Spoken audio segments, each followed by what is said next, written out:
It was a warm summer day when my world began to crumble.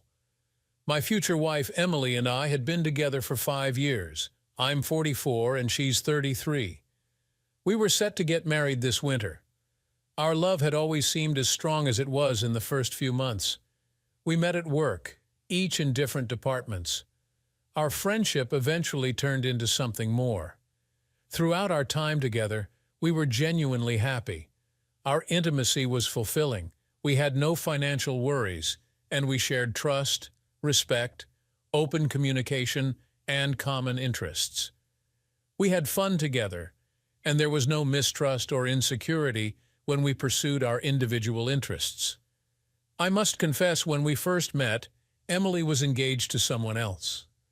While I never engaged in any unfaithful behavior, there were moments when I felt she flirted with me inappropriately. Fast forward to last June, with the pandemic more under control in our area, we hosted a small dinner party for 3 other couples on a Saturday night. Emily, who enjoys hosting such events, insisted on assigning seating at the table for everyone. She sat between one of her close female friends and the friend's husband, who we'll call Mark. During the meal, as I moved between the kitchen and the dining area while everyone chatted happily and enjoyed some drinks, I caught what seemed like an odd sight. When I glanced back at Emily and Mark, it appeared as if they were holding hands under the table. I looked away, rubbed my eyes, and when I looked back, they were no longer doing it. It was one of those moments when it's like discovering a break-in at your house. You return home and your eyes register the chaos, but your brain takes a moment or even minutes to process it all. Part of your brain tries to convince you that it isn't what it looks like. It was a similar feeling. Consequently, I started to become more watchful of her and felt less secure in our relationship.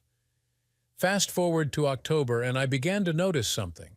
Some nights, when we were both exhausted, we liked to unwind in front of the TV, each with our laptops or phones. She's active on social media, so she spends a lot of time there during our relaxation sessions. However, starting in October and continuing to the present day, I noticed that she positioned herself just subtly enough so that I couldn't see her screen. It was a subtle change, but I don't think I was imagining it. We used to be able to see each other's screens when sitting on the couch together.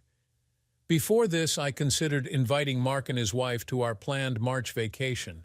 However, I dislike Mark, and a lingering feeling of unease made me hesitant. But since I couldn't provide solid reasons for excluding them, Emily grew frustrated with me. In any case, due to circumstances like the pandemic, we ended up having to cancel the holiday. After reading many threads online, I realize I'm fortunate in some ways because we're not married, have no kids, and I lack concrete evidence of anything going on. However, my intuition is on high alert. Though not at a critical level yet, I'm starting to feel ashamed of how much this emerging obsession is affecting my life. Should I consider taking steps to essentially spy on her? This could involve hiring a private investigator, using a voice-activated recorder in her car, or, which I see as a major violation of boundaries, attempting to access her various devices. I can't believe I'm in this situation. A significant change has occurred recently, particularly in our intimacy. The frequency of our closeness has subtly decreased, which isn't inherently problematic as relationships have their ups and downs. What stood out was an incident about a week ago that prompted me to gather the courage to post. After we just had closeness, I suddenly realized that Emily had approached our intimacy differently than usual, not just on that occasion, but perhaps the previous 2 or 3 times as well. So without much forethought, I commented, "Hey, there's something different about the way you've been close with me." What struck me as odd was A, she appeared startled, B, she denied it initially, but then C, the next day she said, "I think you're imagining it. Besides, it's okay to change things up in that department once in a while, don't you think?" What's frustrating is that if I hadn't noticed the possible hand-holding incident, I probably wouldn't have been bothered or suspicious by subsequent clues, answers, and questions. I'd prefer to gather evidence rather than confront the issue. Confrontation without solid proof isn't my style. It's not entirely that I don't trust her, but my gut is telling me to be very concerned. My intuition is rarely wrong. Where should I position the voice-activated recorder? Your point about the short-term cost of hiring a private investigator versus the potential expenses of a messy divorce makes sense. Additionally, I earn twice as much as she does. Unfortunately, I wouldn't have any luck contacting her previous fiancé because he unfairly placed more blame on me than her for their breakup. That's entirely inaccurate, but he wouldn't be a trustworthy or reliable source. Thankfully, we're renters for now, but we plan to purchase our own property by the end of the year. Real estate in our city is outrageously expensive, so we've been taking it slow.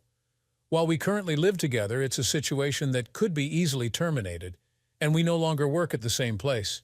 Yes, sadly, she's had her phone glued to her for months now.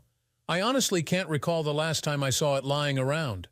This detail troubles me deeply, as does my blindness to what it might signify.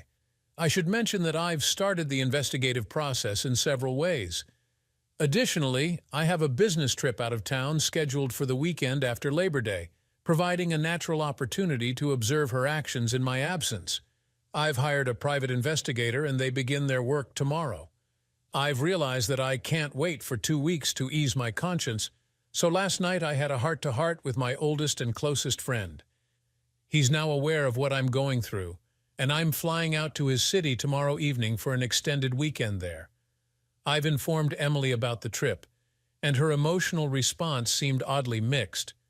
Regardless, if something is amiss, it may become apparent during this opportunity. At this point, I've decided against using a voice-activated recorder.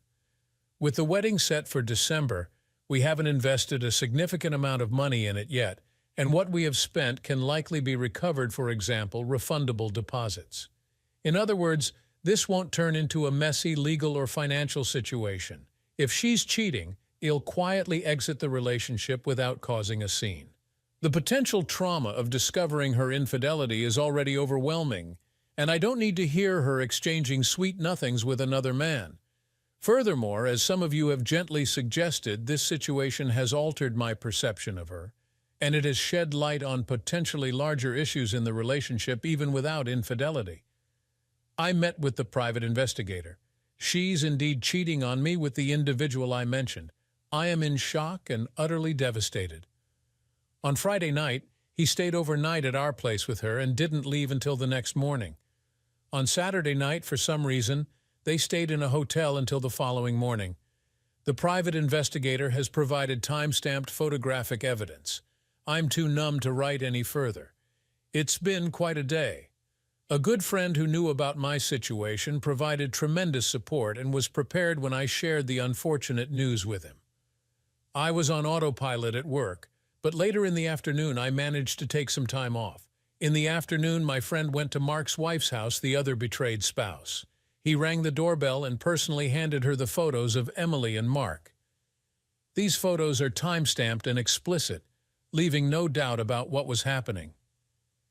Perhaps the most troubling one is from the hotel where they were kissing at dinner, and then the next morning sharing a kiss goodbye in the parking lot. It's baffling how brazen they weren't even in another city. However, the worst one is the first photo from Friday night when Mark arrived at my place.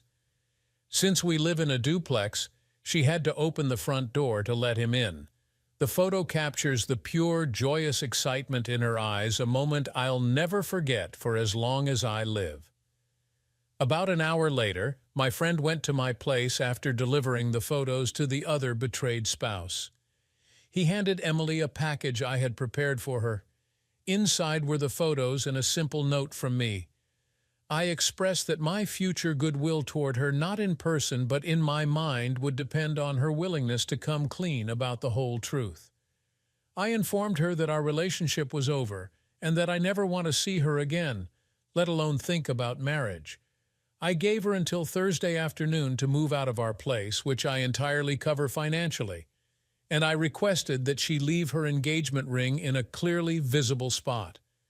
Not even 5 minutes before my friend dropped off the package with Emily, I missed 2 calls from her.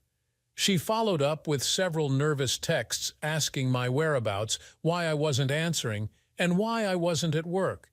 I can only guess that Mark had called her in a panic, perhaps thinking someone was on to him and they could get away with it. After receiving my package about half an hour later, I received more missed calls and texts from her asking me to call her. Then came a text saying it's not what it looks like. Unbelievable. Just before I started typing this, I received two very emotional voicemails from her. The first one was nearly unintelligible as she screamed and cried, and in the second, she admitted that she couldn't deny the photo's reality, but claimed it was the first and only time they had ever done anything. She suggested that Mark took advantage of her when they got too drunk on Friday, and one thing led to another. I then told a lie, which is unusual for me, but I texted only one thing in response. I saw you two holding hands under the table at our dinner party in June. The same private detective has been gathering evidence for months now. I only asked for the photos from this weekend to make it undeniable. We are finished. However, if you want this to end as amicably as possible, you must do the right thing and A, stop lying, B, stop taking me for a fool, and C, tell the whole truth. I don't actually care what you have to say, but if you don't come clean to me and thus to yourself about why you did this, I guarantee you will continue to repeat this destructive cycle for the rest of your life. I haven't received any response at all. I want to express my gratitude for the advice from people here, even those suggesting a more drastic approach, like sharing this with her family. However, that's not my style. I know myself well. This situation is and will be profoundly traumatic for me. To survive, I must stay true to who I am. While I appreciate stories of people seeking revenge for infidelity, planning and executing such things is not in my nature. My strength will come from not having an in-person conversation with her about this, permanently ending our engagement, refusing to entertain the possibility of reconciliation, and asking her to vacate our shared space. Lastly, I have to admit a petty thought, despite my efforts to remain composed and dignified while writing this. Although Mark is younger than me, somewhere between her age and mine, he is less intelligent, less emotionally sensitive, something I thought she valued. And the ironic part is that I'm objectively much better looking than him. I know it sounds superficial, but it's true. I've often been compared to a well-known British movie star in romantic comedies. This guy, while more muscular, looks like a bulldog. I just can't comprehend it. He and his wife also have 2 young kids, so there's that too. I apologize for not fully addressing various questions some of you have asked this past week, but I feel like I've been navigating from one nightmare to the next. At least now I have the peace of mind that I'm not losing my sanity. I have a therapy session booked for next Tuesday, the earliest available, and I'm staying with my friend. Fortunately, he's single, so I'm not inconveniencing a family. I'm sorry for the scattered nature of this message, but it reflects the state of my mind. As expected, the past day and a half have been incredibly tough. On Monday night, Emily figured out where I was staying, came over, and insisted that my friend let her in. He didn't allow her in and, in fact, had to physically stop her from entering. This led to a barrage of texts and tearful voicemails where she expressed a desire for a second chance and claimed that the past weekend was the only time they had a physical affair. She admitted that it had been an emotional affair since last May. I chose not to respond to any of her messages. So after a day of attempting to shower me with affection from Monday afternoon to Tuesday afternoon, her texts turned nastier. Last night, she asserted that my attempts to break up her relationship with Mark and the other betrayed spouse were ineffective and would fail because the other betrayed spouse understands the value of forgiveness. I find it rather astonishing that she, A, believes she has insight into the other betrayed spouse's mindset, and B, that the other betrayed spouse has already granted such swift forgiveness. Finally, I broke my silence and asked her a simple question: why? After some hesitation, she essentially conveyed that because I am a perfectionist, she stopped feeling like she could freely express herself with me. Early in our relationship, around the 2-year mark, she claimed that Mark makes her feel secure and protected, and that they can discuss anything. When I pressed her for details on how I hindered open communication, she could only recall minor arguments from the early stages of our relationship, which A, I believed we had resolved, and B, weren't solely related to my perfectionism. Despite everything, she wants us to try again and insists that she's willing to do whatever it takes. She has asked me not to confide in anyone, such as my family or friends, about this because she believes we can fix it. I, however, don't believe her at all. At this point, I feel completely drained of emotions and utterly exhausted. I haven't had a proper night's sleep since Sunday, so I might consider taking some sleeping pills tonight. On a final note, apologies for the disorganization. My self-esteem has taken a severe blow. My emotional and spiritual image of Emily has been shattered, making any future with her impossible. Trust has been irreparably damaged. While I do have some sense of relief that I've avoided a life with someone of such low integrity, I can't help but dwell on physical aspects. I'm plagued by humiliating questions. Did I not satisfy her enough during our intimate moments? Was my physical appearance not to her liking? Did she desire a different body type? Although I have no knowledge of their actions, the mere thought is incredibly distressing. The past week has been absolutely unbelievable. It's as if it flew by in the blink of an eye, yet it felt like an eternity. Wednesday night was a mess. Emily called me and adamantly declared that she would not move out under any circumstances. I responded by telling her that she had to, or else I would share the incriminating photos with her family. Harsh words were exchanged between us, and I had a sleepless night. Thursday morning, I received the sweetest text from her, full of apologies for the previous night's altercation. She promised to pack her belongings and spend the weekend at a friend's place, pleading with me not to disclose anything to anyone. She believed we could mend things and make them right. I questioned why I shouldn't reveal the real reason our wedding was off, and she insisted it would ruin any chance of reconciliation. I returned to my place on Thursday night, and it was incredibly difficult to be there. I mentioned before how it felt like a break-in, but with a twisted twist where you know your house has been invaded, yet your eyes fail to provide concrete evidence. Most of her belongings were gone, but she had left behind the engagement ring. Something compelled me to reach out to Emily's ex-boyfriend, the one she cheated on with me. I found him easily on Facebook and sent him a message, letting him know I had something important to discuss and asking him to call me. To my surprise, he called within 45 minutes. Our conversation was brief but impactful. I learned a crucial piece of information. Their engagement had ended because of her repeated infidelity. He had an event to attend that night, but invited me to have dinner with him the following evening. As I drove the 3+ hours to his town the next day, I finally had the chance to reflect on the incredible 100 hours or so in my life. The revelation that Emily had cheated on the previous man filled me with a whirlwind of emotions: anger, relief, sadness, confusion, embarrassment, and many more. About an hour away from his place, I mustered the courage to pull over at a picturesque rest stop. I dialed the number of the other betrayed spouse, not expecting her to answer.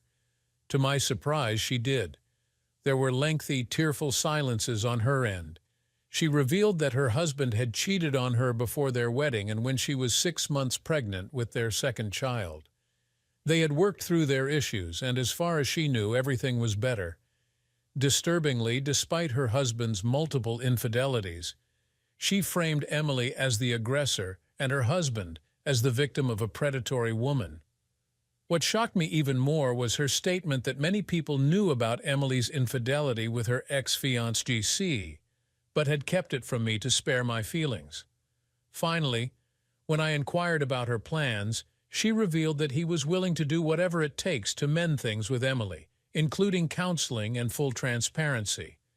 For these reasons and more, she decided to stay with him.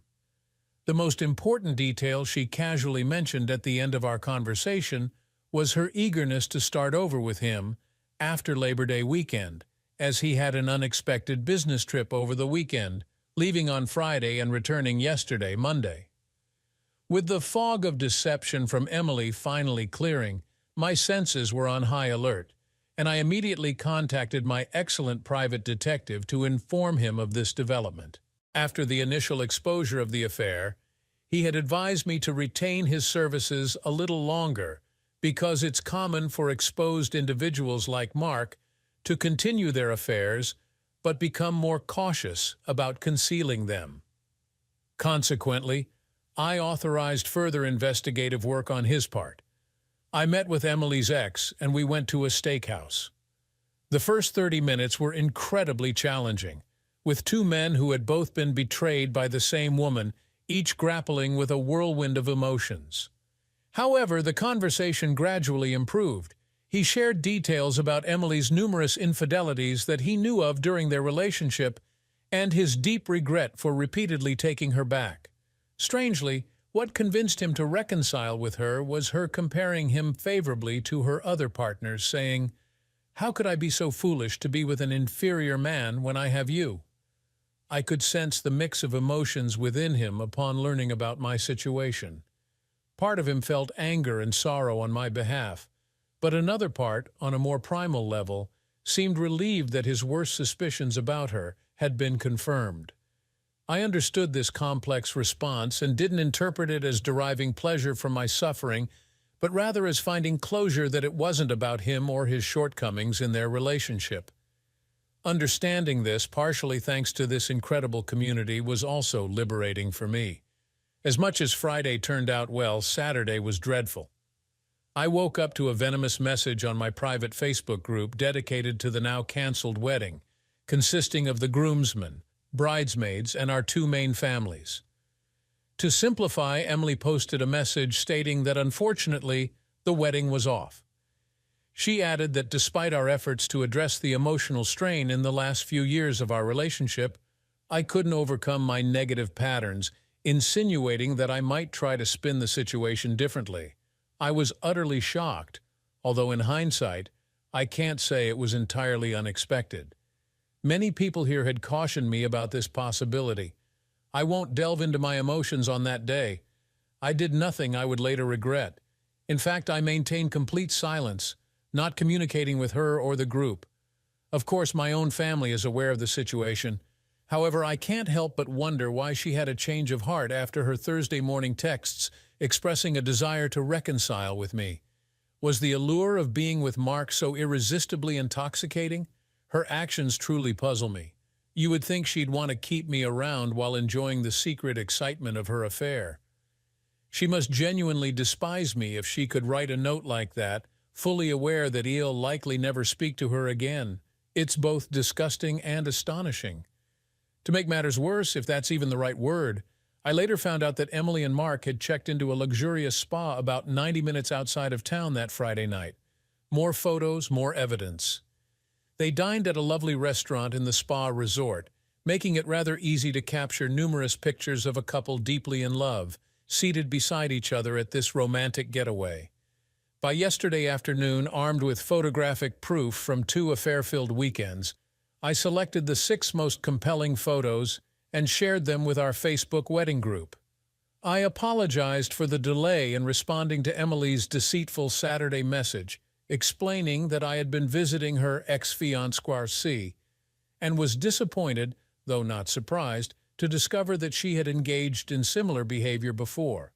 I asked the group to genuinely reflect on whether any part of me had ever appeared even remotely offensive emotionally. I also inquired whether Emily had ever mentioned to any of them before the affair was exposed that I was emotionally offensive.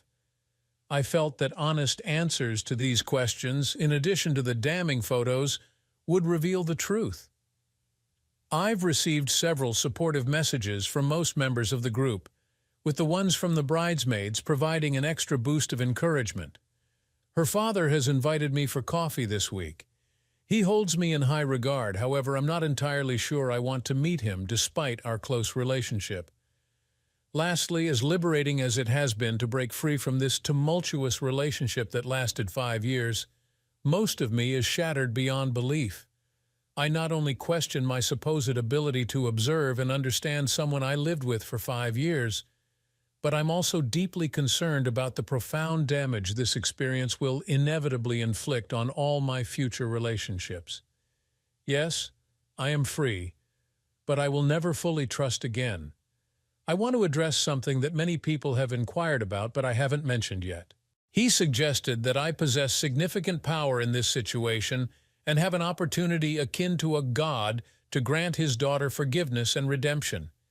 He believed that my ability to forgive her and rebuild our relationship would not only demonstrate greatness but also ensure her unwavering loyalty to me for life. I must admit that there was a certain allure in the ideas surrounding those words. However, he made a mistake when he mentioned that due to his influence and reputation, he could open doors for me through certain means. I could see how his name could indeed enable such actions. Yet when he proposed this to me, I lost my composure. In a split second, I realized that there was little difference between his belief that his name and power could absolve any wrongdoing and Emily's belief that her physical beauty could excuse her numerous infidelities. Thanks to the insights I've gained from this thread, I found the words to respond. I don't think you understand. It will take years for your daughter to re-enter my life in any capacity, I explained. For me to consider being with her again, I would need to see genuine understanding, empathy, self-awareness, and sincere remorse. I also noted her journey towards that will be long, as she has engaged in this behavior for years, and her damage runs deep. To his credit, he respected my stance and asked for more time. On Friday morning, a few hours before I was scheduled to go to the airport, the other betrayed spouse called and with a trembling voice requested to meet for coffee. I agreed to meet out of respect and dignity. I won't divulge the details of the painful 40 minutes we spent together. However, witnessing the second set of photos was a harrowing experience for her, and it was difficult for her to process. By the end of our conversation, though, she seemed to be making some progress in coming to terms with the reality of her husband's actions with one of her own friends, no less. I believe she has started her own slow and challenging journey towards healing. I briefly considered directing her to this thread, but I ultimately decided to keep this private, not wanting to complicate an already complex and sensitive situation further. Finally, yesterday, just before dinner, I received a lengthy email from Emily's mother. She showed empathy for how I might be feeling, but went on to share that her daughter had confessed all the details of her affair to her. She mentioned that her daughter was utterly broken and requested that I, to some extent, take time to consider giving her another chance. It felt as though my pain and emotions in all of this were relegated to a mere afterthought. I got back home yesterday evening, and true to her word, Emily had left a handwritten letter in my mailbox. Initially, I resisted the temptation to open it and even went to bed undecided about whether I should read it at all. However, sleep eluded me, and I eventually gave in, opening the letter. My intention was to sleep on it, gather my thoughts, and then share a summary of the letter here. So here I am today. She began with a straightforward apology, expressing her deep regret for the pain she has caused me. Next, she mentioned that she and Mark have decided to end their relationship for good. She then delved into explicit and almost clinical detail about how I had been her best lover, offering comparisons to Mark and her previous partners. While I no longer care about this aspect, I'll give her credit for the level of detail she provided, which was both unusual and somewhat touching. She proceeded to lay out a timeline of how things unfolded. A few weeks before the June dinner party, where I suspected they were holding hands under the table, Mark called her to discuss his marital issues with his wife, who happened to be Emily's friend. Apparently, he sought her insights. They met for coffee one workday morning roughly 7 or 8 days before the dinner party, which led to a week of texting between them. On the morning of our dinner party, while pretending to be on an extended shopping trip, they met in a park. There, he confessed his deep infatuation for her. She admitted to feeling ashamed for falling for his words, but his primary argument was that if she felt even a fraction of what he did for her, she should scratch that itch before committing to marriage. She claimed she firmly declined his proposition, but during the dinner party that same evening, he played footsies with her under the table.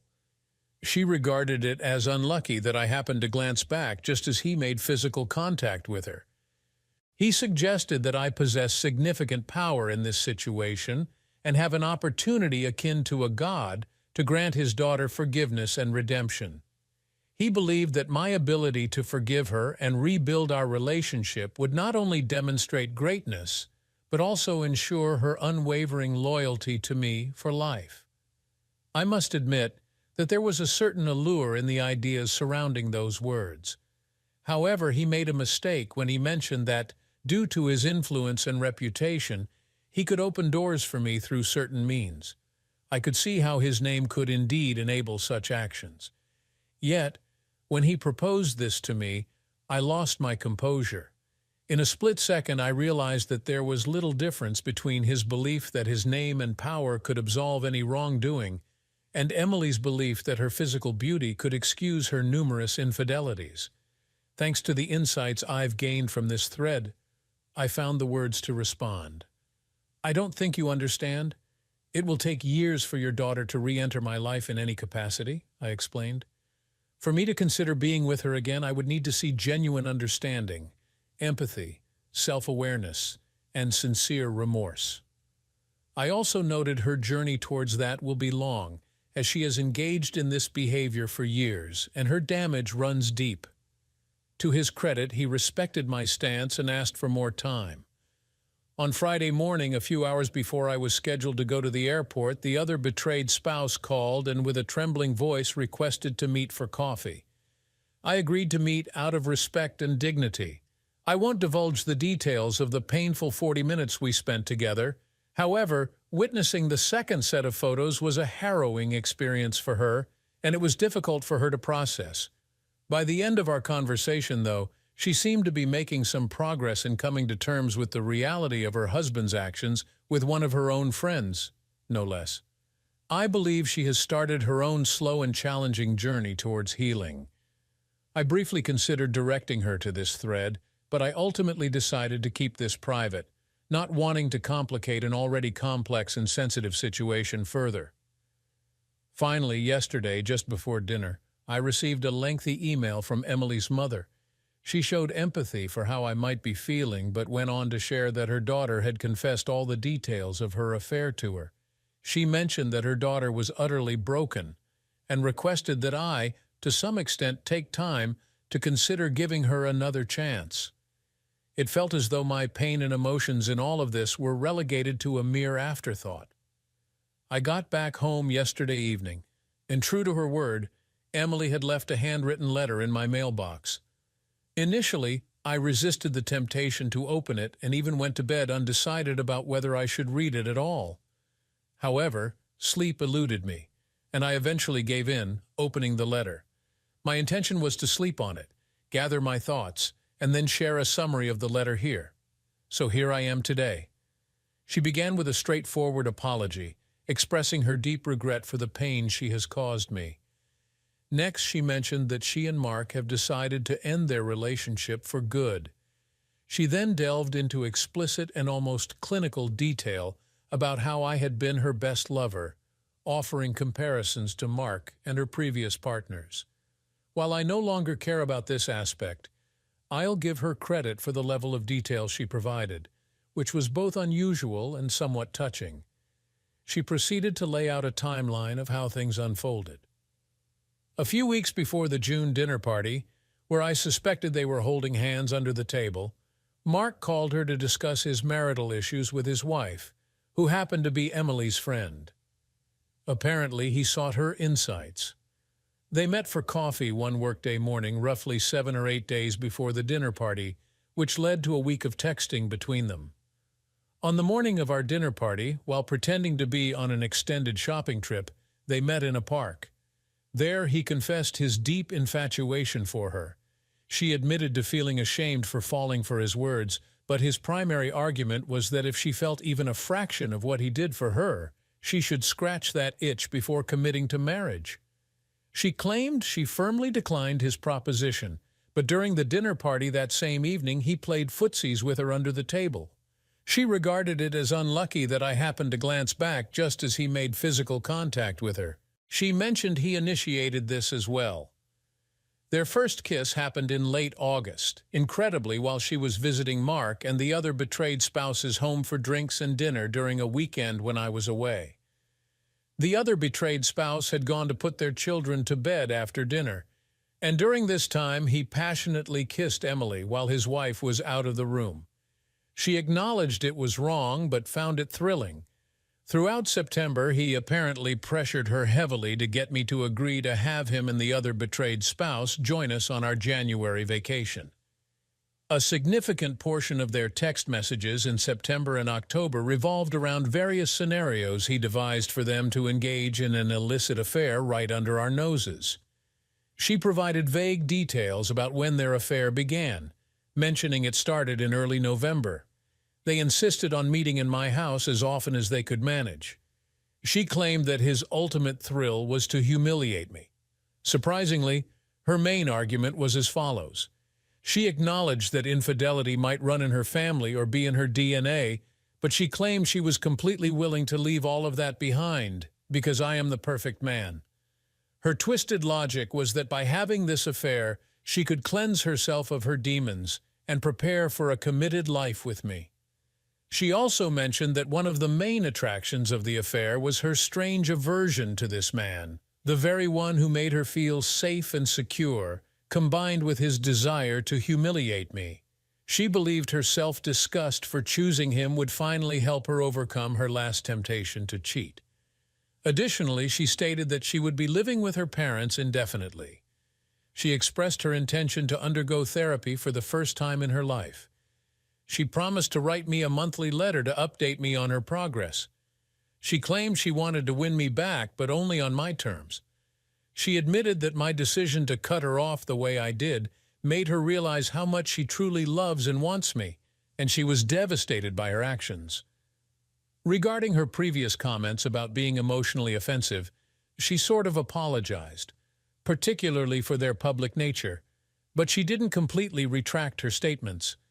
Instead, she recalibrated her remarks to suggest that I hold myself and others to too high a moral standard, which she finds suffocating. She acknowledged her admiration for my integrity but argued that it's impossible to live up to the perfectionist ideals I hold for myself and others. She suggested I reflect on this last comment. Honestly, after reading all of this, I'm too emotionally exhausted to express how I feel. I don't even know which emotions are left or available to me at this point. I'll never be able to see her in the same way again. Perhaps I'm too demanding in my standards, and maybe I need to be more forgiving when it comes to my own flaws and those of others, but there are aspects that still pull me towards her. Rest assured, I will continue to maintain no contact with her. The other betrayed spouse has reached out to me, requesting another coffee meeting this Thursday because our previous coffee chat apparently helped. The community's analysis of Emily's letter provided the necessary wake-up call for me to read her words with the insight needed to see through all the nonsense, manipulations, and evasions.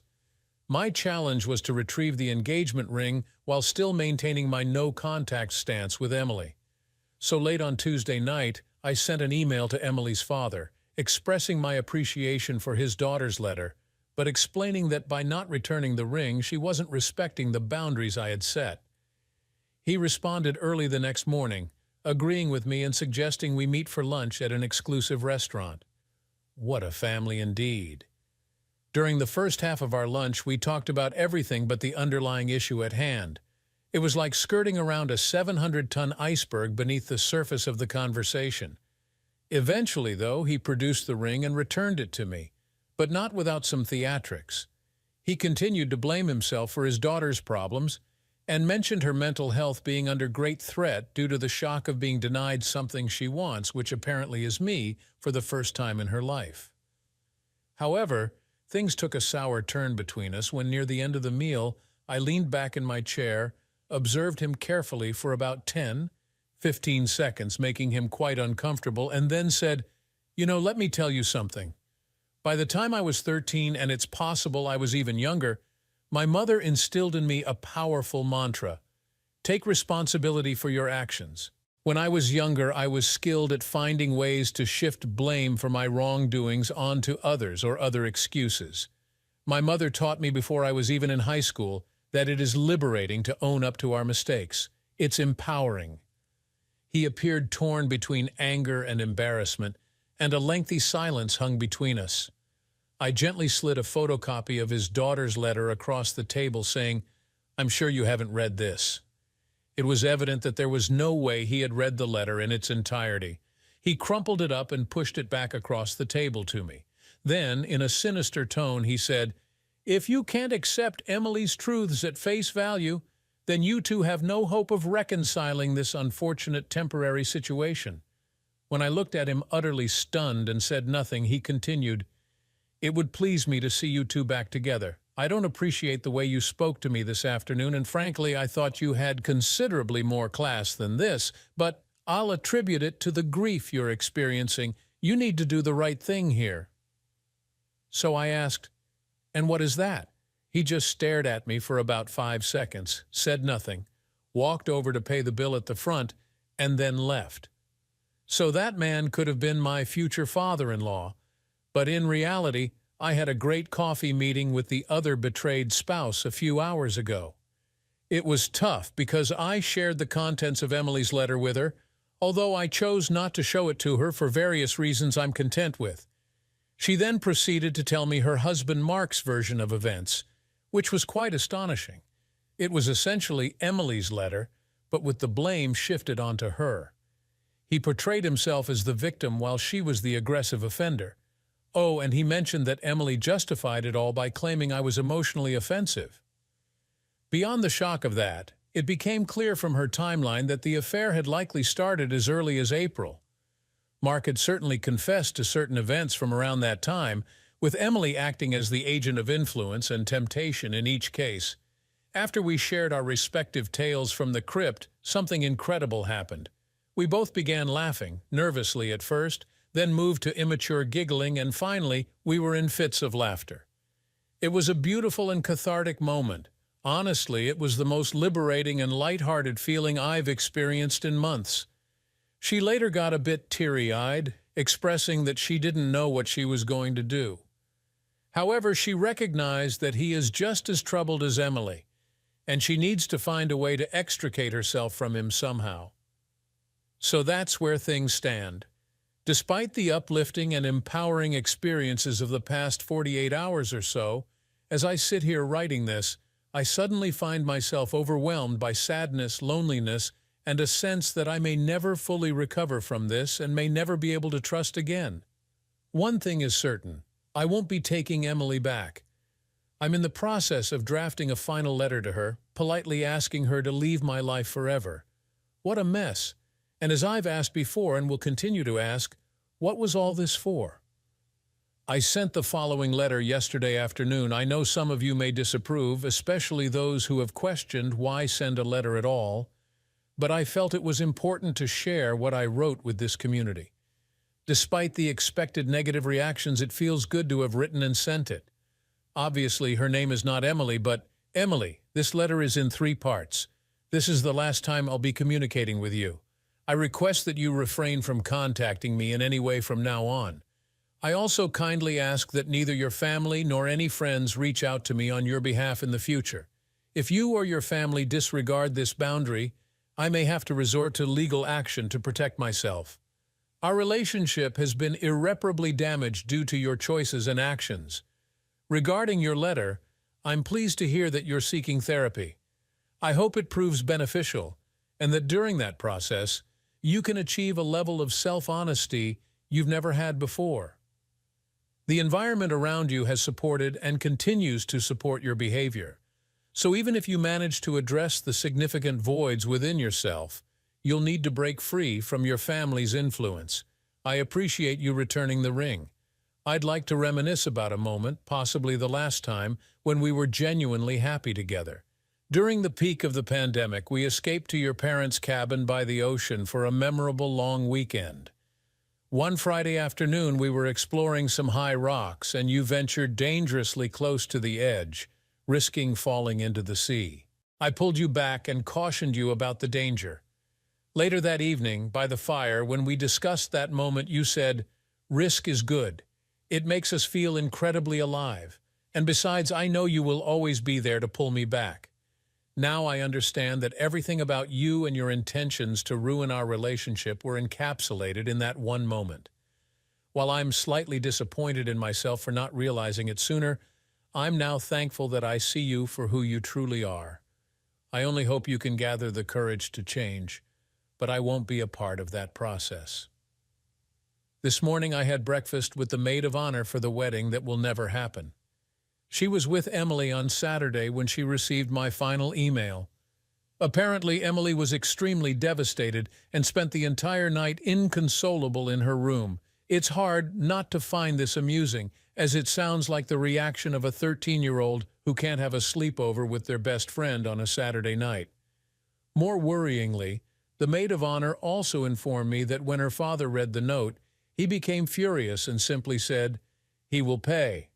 Frankly, I'm very concerned about the possibility that he might seek revenge against me. I acknowledge that many of you here have warned about this as well. So, what can I do to protect myself from this potential threat?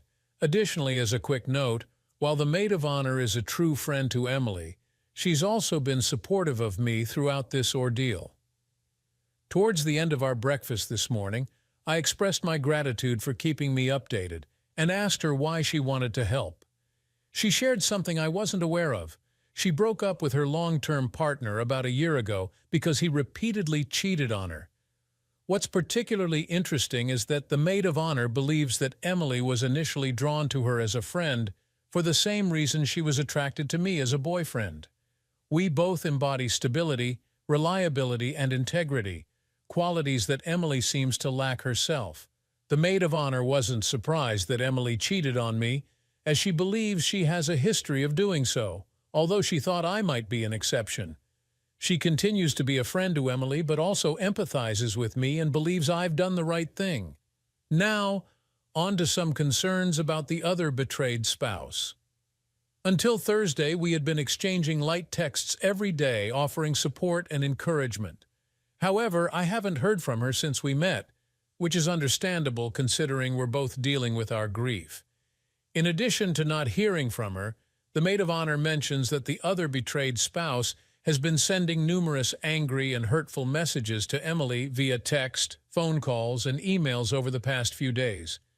This raises a concern and a question for everyone here.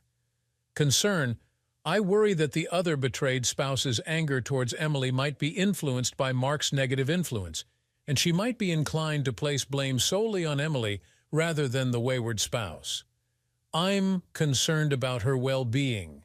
This leads to the question, what should my boundaries be in this situation? I feel that as you all have supported me gently, I should do the same for the other betrayed spouse.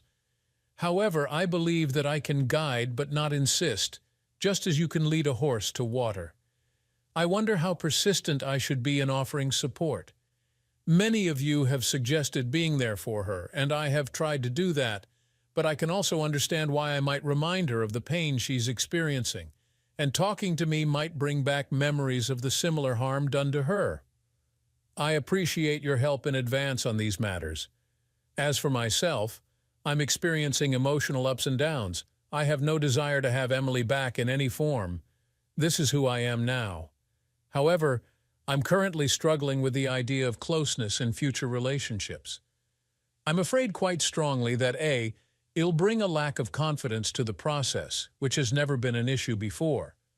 Closeness has always been a positive, powerful, life-affirming experience for me, and B, I'm concerned that intrusive thoughts will intrude when I'm trying to enjoy the company of someone completely different from Emily. Perhaps these concerns are somewhat irrelevant at this point, since my focus should be on surviving this next period without dwelling on the idea of a new relationship. I apologize for the disorganization of this post. It's more of a mind dump after a crucial meeting with someone deeply involved in this situation from both sides. Best of luck to everyone. This morning, the police called me to let me know that Emily, who had previously been unfaithful, has made a false accusation against me. My lawyer is aware that I use this forum and, while acknowledging its positive impact on my mental well-being, has advised me not to discuss any further details until this matter is resolved. Needless to say, this accusation is entirely untrue and I am deeply distressed. It's been quite a draining month. Even though I haven't posted here in a long time, I still lack the energy to provide a detailed account of all the recent events. Here's a concise summary. The good news is that the police investigation didn't last long, only 11 days. My lawyer called me on the first Monday in June to inform me that the police were dropping the case, and that was the end of it. I continued going to work during that week and a half as it helped me stay sane. When I received the good news, it took me a few days to process everything properly. By the end of that week, I decided it would be good for my mental health to take a 5-day staycation. I took Monday through Wednesday off last week. On the Friday when my vacation began, June 11th, I was having a pleasant barbecue in my backyard, sipping wine and enjoying the evening's coolness, when Emily suddenly appeared through the side gate. It was surreal to see her. It had been a while. Honestly, she looked like a different person, or rather, I didn't recognize her. It was an odd yet reassuring feeling, making me think that maybe I've been moving on from her more quickly than I realized. She apologized for essentially breaking in, but insisted on speaking with me in person. I felt real anger during the first 2/3 of the encounter, first due to the unavoidable context, her infidelity, and how it had shattered our lives. Second, because she was dressed provocatively, seemingly hoping to seduce me, and she was acting very flirtatious, as if we were on our second or third date, about to sleep together for the first time. Third, she had violated my personal space, and finally, because of what she said. Without explicitly stating it, she suggested that her father had coerced her into making the accusation. She claimed that due to her father's connections with parts of the police force, it was all part of a game to scare me. However, when she realized the consequences for me, she had a change of heart and stated that she had made the accusation while in a deep state of mental distress, almost like a fugue state. To my credit, I managed to remain remarkably calm and did a few things. I conveyed the immense hurt and damage she had caused me and made it clear that I would never truly forgive her. I informed her that I want absolutely no connection with her or her family from now on. I told her that the best thing she could do for me was to never communicate with me again. I mentioned my conversation with her ex-partner, which made her very angry. However, to her credit, she managed to control her anger and used it as an opportunity to acknowledge that she's deeply troubled. She recognized the need for genuine therapy to understand why she had been cheating for so long, and to break free from her family's unhealthy influence over her. To her credit, she listened attentively and offered an apology. She admitted that she now understood our relationship was over, and she promised to leave me alone. She did add that A, she had only been unfaithful once, and B, her ex-partner wasn't as great as me in any way, etc., and that she felt somewhat coerced by him. I simply shook my head sadly and watched her walk away. I had a truly relaxing weekend, and in the end, my encounter with her had been liberating in many ways. However, the following Monday, Emily sent me an email with a revealing photo of her sunbathing. I chose not to respond.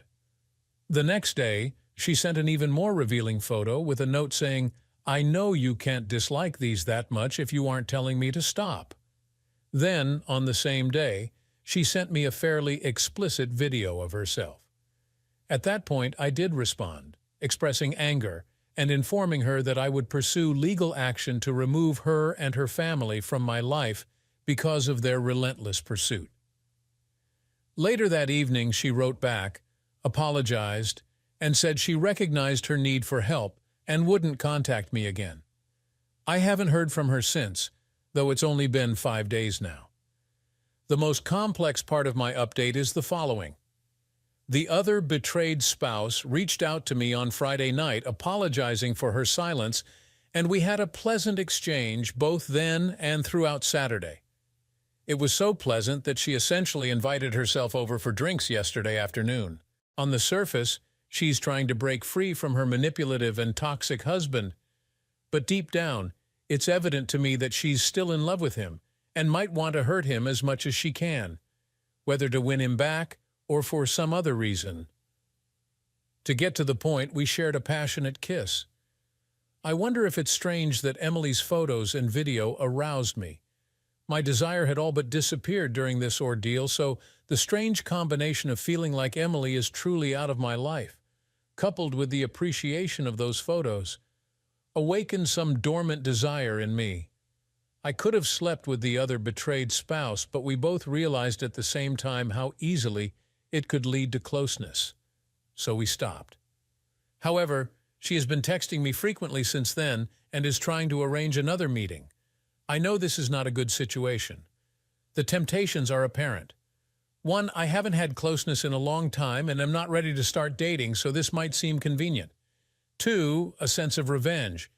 3, I feel like I'm one of her few healthy supports. I'm also aware enough to understand that probably less than 5% of her behavior is driven by genuine attraction or desire for me, and it's mostly about her unhealthy feelings towards her unfaithful husband. I also realize that if I had closeness with her, it would increase the chances of Emily returning to the picture, but in an even more disturbed and obsessive manner. That sums up my entire update. In reality, it might not be as dramatic as some of my previous updates. Overall, I believe I'm moving forward in a better place, resisting the temptation of Emily, and feeling less hurt and broken than when I first learned about the betrayal. However, I do acknowledge that I am damaged, as evidenced by my decision to kiss the other betrayed spouse, and I will continue to seek counseling. Lastly, it was reassuring to check in from time to time and see people's support and care. This place has been truly wonderful for me. I want to express my gratitude for the helpful responses. One of the main reasons I've stayed here and relied on it as my primary source of non-legal advice is that I receive genuinely helpful, sober, and honest guidance in a safe environment. It's like a much-needed reality check for those trying to navigate the aftermath of betrayal. Looking at my actions since Emily unexpectedly showed up at my place, it's clear that her visit sent me into a bit of a tailspin. However, I now feel like I've broken free from the effects of the past week or so. I had a productive conversation with my lawyer early this morning. He wasn't pleased with me for even responding to Emily, but he's relieved that I haven't taken any action with those photos and videos, like forwarding or downloading them. One important point to note: some posters have suggested that I delete all of those emails from her, but my lawyer strongly disagrees. He believes that they constitute clear evidence of ongoing stalking by Emily and her family. Indeed, I'm pleased to report that he is taking careful steps to initiate legal action against Emily and her family. This legal action is related to their false accusation against me and a well-documented pattern of stalking and intimidation. I've also blocked her on all available platforms. My brother, a truly wonderful person, is arriving on Thursday and will be staying with me for 7-10 days. It'll be a great opportunity to spend quality time together, especially since he has a busy life as a husband and father. He'll also serve as a sort of moral compass to help me avoid falling into any of the traps that ensnared me last week. On a related note, I just had a productive phone call with the other betrayed spouse. Without any prompting from me, she acknowledged that our brief kiss was inappropriate and driven by a desire for revenge more than anything else. She fully understands why we can't see each other in the near to medium-term future, so that shouldn't be an issue. However, she does want me to be a kind of informal counselor for her over the phone. I gently but firmly explained that I can't take on that role. While she was upset because her previous therapy experiences didn't go well and she views me as a safe person, I emphasized that A, it's unhealthy for me to be her quasi-therapist, B, I need to distance myself from all individuals involved in this tragedy, and C, she should have someone safe ask the more challenging questions to empower herself and hopefully break free from her offensive husband. I believe she will respect my request for no contact between us for the next several months because she recognizes the precarious legal situation I was in and doesn't want to jeopardize safety. Additionally, I have a fortunate piece of information to share. My observant neighbor informed me last week that they saw Emily sneaking in the side gate on that Friday night. He is willing to provide a statement about this, and my lawyer believes it's a valuable card to keep in our back pocket, potentially constituting trespass if needed. It feels empowering to take proactive steps against Emily and her family. I felt like a victim throughout this ordeal, and my ultimate goal is not necessarily justice or compensation, but simply to have the father and daughter leave me in peace. Lastly, reflecting on the past 7 days or so, I realize the profound damage I've suffered from all of this. I've been so occupied with taking action and being productive since discovering the infidelities, most of it positive and useful, that I may not have properly begun the grieving process. While part of me yearns for the companionship of a good woman, I understand that it would be unfair and selfish to burden her with my emotional baggage while this damage is still fresh. I do feel quite lonely, though, and I hope my brother's visit will help alleviate some of that loneliness. After my brother arrived, I found some solace in having someone to talk to and share my thoughts with. He's been a rock for me during this difficult time, offering advice and support. We spent our days catching up, reminiscing about old times, and enjoying some much-needed relaxation. One evening, while we were sitting on the porch, my brother asked me about my future plans. I hadn't really thought about it much, as my mind was still reeling from everything that had happened. He suggested that I take some time off work and go on a trip just to clear my head and get a fresh perspective. It sounded like a good idea, and I decided to take his advice.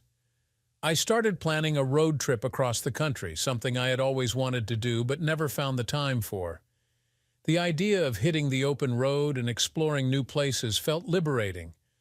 My brother offered to help with the preparations, and we spent the next few days mapping out the route and making all the necessary arrangements.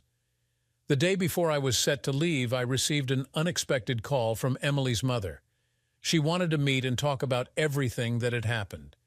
Despite my initial hesitation, I agreed, hoping it would bring some closure. We met at a small CAF GC on the outskirts of town. She was visibly upset, and it was clear she was struggling with the situation. She apologized for Emily's actions and assured me that they were doing everything they could to help her. She also mentioned that Emily was in therapy and seemed to be making some progress. I listened politely but kept my distance emotionally. I couldn't let myself get drawn back into their world. I told her that while I appreciated her reaching out, I needed to move on with my life and focus on healing. She understood and wished me well. The next morning, I packed up my car and set off on my journey. The open road stretched out before me, a symbol of the new beginning I desperately needed. As I drove, I felt a sense of freedom and possibility that I hadn't felt in a long time. The first few days of the trip were incredibly therapeutic. I visited small towns, national parks, and scenic byways, taking in the beauty of the landscape and the kindness of strangers I met along the way. Each day brought a new adventure and a chance to reflect on my life and what I wanted for the future. One evening, while camping near a lake, I sat by the fire and thought about everything that had happened. The pain and betrayal were still there, but they felt more distant, like a bad dream slowly fading away. I realized that I had been given a second chance to rebuild my life on my terms. As the weeks went by, I continued my journey, gradually feeling more at peace with myself. I met amazing people, heard their stories, and learned from their experiences. It was a journey of healing and self-discovery, one that I knew would stay with me forever. Eventually, I reached the West Coast, the final destination of my road trip. Standing on the beach looking out at the vast ocean, I felt a sense of accomplishment and closure. I had come a long way, both physically and emotionally, and I was ready to start anew. Returning home, I felt a renewed sense of purpose. I decided to make some changes in my life, starting with my career. I had always enjoyed writing, and the trip had given me plenty of inspiration. I began working on a book about my journey, hoping to share my story and help others going through similar experiences. As for Emily, I heard from mutual friends that she was continuing her therapy and making efforts to change. While I wished her well, I knew that our paths were meant to diverge. My focus was now on building a better future for myself, free from the shadows of the past. In the months that followed, I found joy in the simple things VDJ, spending time with family and friends, pursuing my passions, and embracing the possibilities that each new day brought. The road ahead was still uncertain, but I felt stronger and more resilient, ready to face whatever challenges came my way. Looking back, I realized that the betrayal had been a turning point, forcing me to reevaluate my life and priorities. It was a painful lesson, but one that ultimately led me to a place of greater self-awareness and inner strength. I had survived the storm, and now it was time to thrive. As the weeks turned into months, life began to settle into a new normal. My brother's visit had been a much-needed support, and I found myself feeling more grounded and ready to face the world again. I decided to take his advice one step further and focus on a new career path. Writing had always been a passion of mine, and the idea of turning my experiences into a book became more appealing. I enrolled in a creative writing course at a local community college to hone my skills and meet like-minded individuals. The class was filled with diverse people, each with their own stories and perspectives. It was refreshing to be part of a community where everyone supported and encouraged each other. One of my classmates, Anna, was a talented writer who quickly became a friend. She was working on a novel about her own journey of overcoming adversity, and our shared experiences brought us closer. We often met at a quaint coffee shop near campus to discuss our projects, offering feedback and motivation. As I immersed myself in writing, I found it to be a therapeutic outlet. The process of putting my thoughts and emotions into words helped me make sense of everything that had happened. I poured my heart into the book, determined to create something meaningful from the pain. One evening, Anna and I were sitting at our usual spot in the coffee shop, discussing our progress. She looked at me thoughtfully and said, "You know, John, your story is going to help a lot of people. You've come a long way, and it's inspiring." Her words touched me deeply. It was the first time I truly believed that sharing my experience could make a difference. I thanked her and continued working on the manuscript with renewed vigor. As the book took shape, I also made an effort to reconnect with old friends and strengthen my support network. I realized how important it was to have people in my life who genuinely cared about my well-being. We spent time together, enjoying simple pleasures like hiking, barbecues, and game nights. Meanwhile, I occasionally heard updates about Emily through mutual friends. She was still in therapy and reportedly making progress. Although I wished her the best, I was resolute in maintaining my distance. Our chapter together was closed, and I needed to focus on my own healing and growth. One day I received an email from a literary agent who had heard about my book through a friend in the writing community. She expressed interest in representing me and helping get my story published. I was ecstatic and immediately set up a meeting. The agent, Lisa, was enthusiastic about my manuscript. She believed it had the potential to resonate with many people and offered valuable advice on how to polish it further. With her guidance, I refined the book, ensuring it was the best it could be. A few months later, the book was ready for publication. The day it was released was surreal. I held a copy in my hands, a tangible representation of my journey and all I had overcome. Friends and family gathered to celebrate, and the sense of accomplishment was overwhelming. The book received positive reviews, with many readers reaching out to share how my story had touched them. It was incredibly fulfilling to know that my experiences could offer hope and support to others facing similar challenges. During this time, I also began to feel more open to the idea of new relationships. I met someone special, Sarah, at a mutual friends gathering. She was kind, understanding, and had a warmth that drew me in. We took things slow, building a foundation of trust and respect. Sarah knew about my past and was patient with me as I navigated the complexities of opening my heart again. Her compassion and genuine care helped me heal in ways I hadn't thought possible.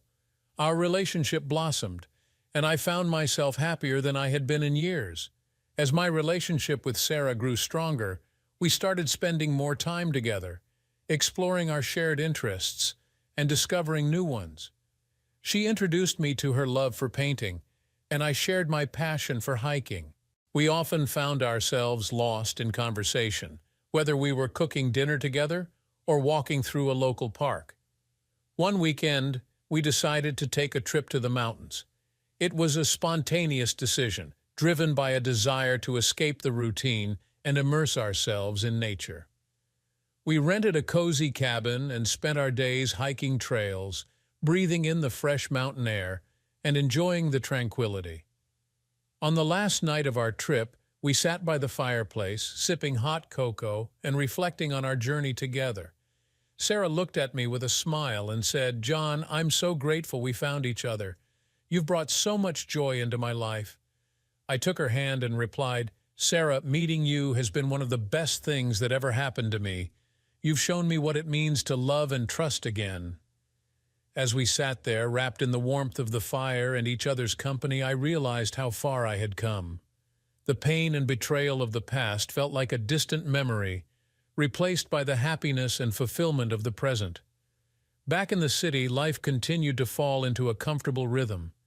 My book had gained traction, and I was invited to speak at various events and share my story. These opportunities allowed me to connect with others who had faced similar challenges and offer them hope and encouragement. One particularly memorable event was a book signing at a local bookstore. The turnout was larger than I expected, and I spent hours talking to readers, signing copies, and hearing their stories. It was a humbling experience, and I felt honored to be able to touch so many lives. After the event, as I was packing up, a woman approached me hesitantly. She introduced herself as Lisa, a reader who had found solace in my book. She shared her own story of betrayal and how my words had given her the strength to move forward. "Your book changed my life, John," she said with tears in her eyes. "It made me realize that I deserve better and that I have the power to rebuild my life." Her words resonated deeply with me, and I was reminded of the impact we can have on each other through our shared experiences. I thanked Lisa for her courage and wished her all the best on her journey. As time went on, I continued to focus on my writing and my relationship with Sarah. We moved in together, creating a home filled with love, laughter, and mutual support. Our lives were intertwined in the best possible way, and we looked forward to a future together. One sunny afternoon, while we were gardening in the backyard, Sarah turned to me and said, "John, have you ever thought about writing another book? Maybe something about finding love and hope after heartbreak?" The idea had crossed my mind, but hearing her say it made it feel more real. I nodded and replied, "I think it's a great idea. There's so much more to share, and if it can help others, then it's worth doing." With Sarah's encouragement, I began working on my second book. This time it was a story of resilience, hope, and the power of love. I drew from my own experiences and the stories of those I had met along the way, weaving together a narrative that I hoped would inspire and uplift readers. The process was cathartic, and I found myself pouring my heart into every page. Sarah was my biggest supporter, offering feedback and cheering me on every step of the way. Our bond grew even stronger as we navigated this new chapter together. As the manuscript neared completion, I felt a sense of fulfillment and excitement. The book was a testament to the journey I had taken, the lessons I had learned, and the incredible people who had been part of my story. It was a celebration of the human spirit's ability to heal and thrive, even in the face of adversity. When the book was finally published, it was met with an outpouring of support and positive feedback. Readers connected with the message of hope and found comfort in knowing that they were not alone in their struggles. It was a rewarding experience, and I felt grateful to be able to make a difference. In the years that followed, Sarah and I continued to build our life together. We traveled, explored new hobbies, and supported each other's dreams. Our love deepened with each passing day, and we knew that we had found something truly special. Reflecting on my journey, I realized that the pain of the past had paved the way for a brighter future. I had learned to embrace change, to trust in the process of healing, and to open my heart to new possibilities. The road had been long and challenging, but it had led me to a place of happiness and fulfillment. Through it all, I had discovered the power of resilience and the importance of surrounding myself with people who uplift and support me. I had found love, not only with Sarah, but also within myself, and I had come to understand that even the darkest moments can lead to the most beautiful beginnings. As I stood on the porch of our home, watching the sunset with Sarah by my side, I felt a profound sense of peace. Life had come full circle, and I was ready to embrace whatever the future held. With love, hope, and resilience as my guiding lights, I knew that anything was possible. Thank you for watching.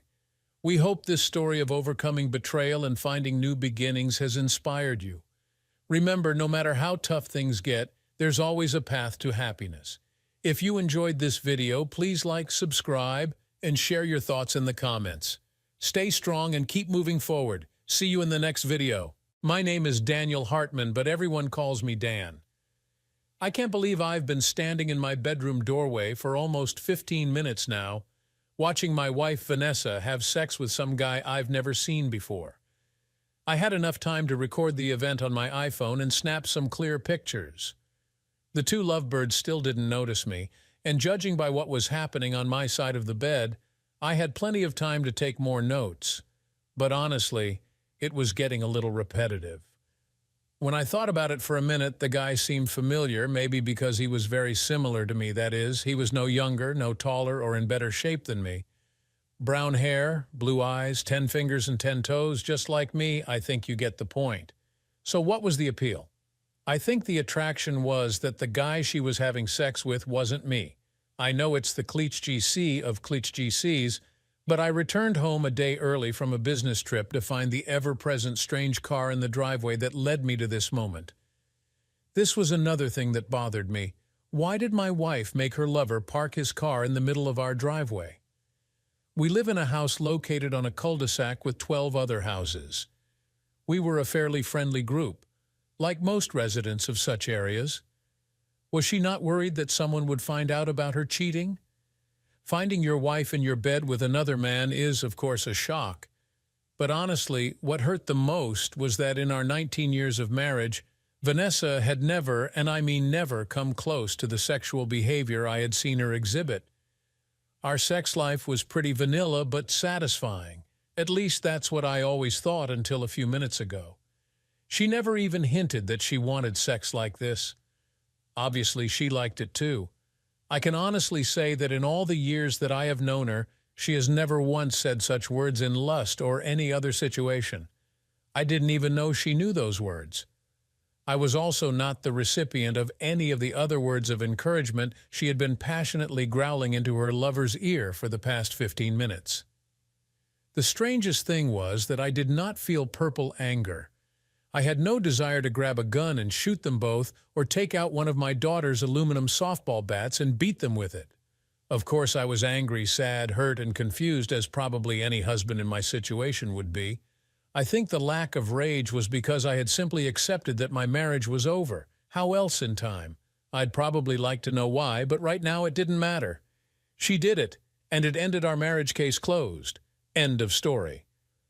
While wondering what to do next, I noticed that there was an unopened box of Trojans on Vanessa's nightstand.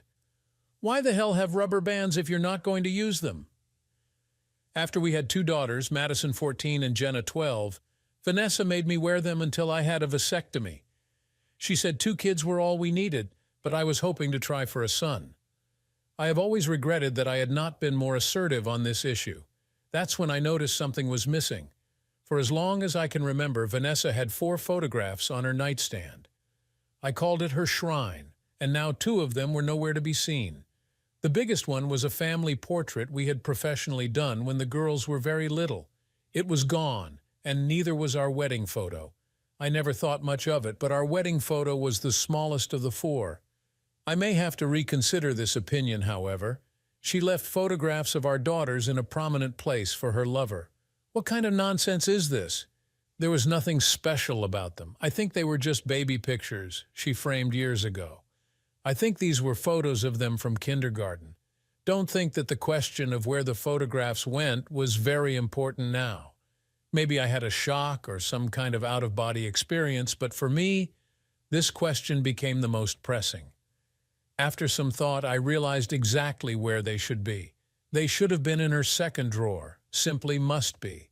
An expensive Drexel Heritage chest of drawers that I sat comfortably next to. I quietly opened the drawer, and sure enough, there they were. How did I know they would be there? Following what I always thought was an unusual habit, Vanessa cleaned the house on the day on which cleaning was scheduled. She did this just before the cleaners arrived. In this box, she put everything that was lying around idle or did not have a permanent place. One day I asked her if she thought the cleaners would steal her hairbrush. She gave me a look that looked like, "You're driving me crazy." I thought it was just her, but one day at a neighbor's party, in a friendly attempt to embarrass her for this strange habit in front of her girlfriends, I lovingly told several of them about her practice. Instead of giggling with me and teasing her, they just looked at me like I was the dumbest person on the planet. Of course you clean the house before the cleaners arrive. Another thought struck me. Maybe by hiding the photos, she was trying to show me some respect somehow. Given the circumstances, this is very difficult to believe. Maybe her boyfriend insisted on this.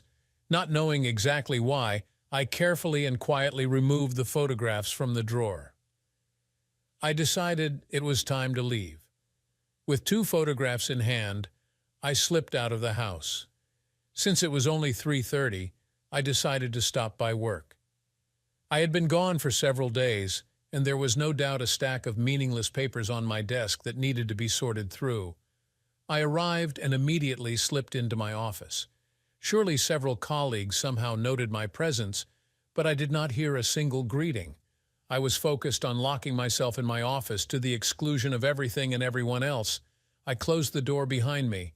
First, I put the 2 photos I disappeared with on my desk to remind me of, well, I don't know exactly what, but I did it anyway. Gathering my courage, I called my longtime friend Andy H. Dixon, Esquire. He was a family lawyer, but I once knew this playboy as a snobby rich kid. We were roommates in college. One day I asked him why a rich guy like him lived in a hostel with us poor people. He replied that his parents wanted him to associate with people who were below him in social status, so that he understands why he is lucky to be rich. He insisted that I call him AHD. When I told him I thought that was a bit pretentious, he simply replied, "Well, that's who I am."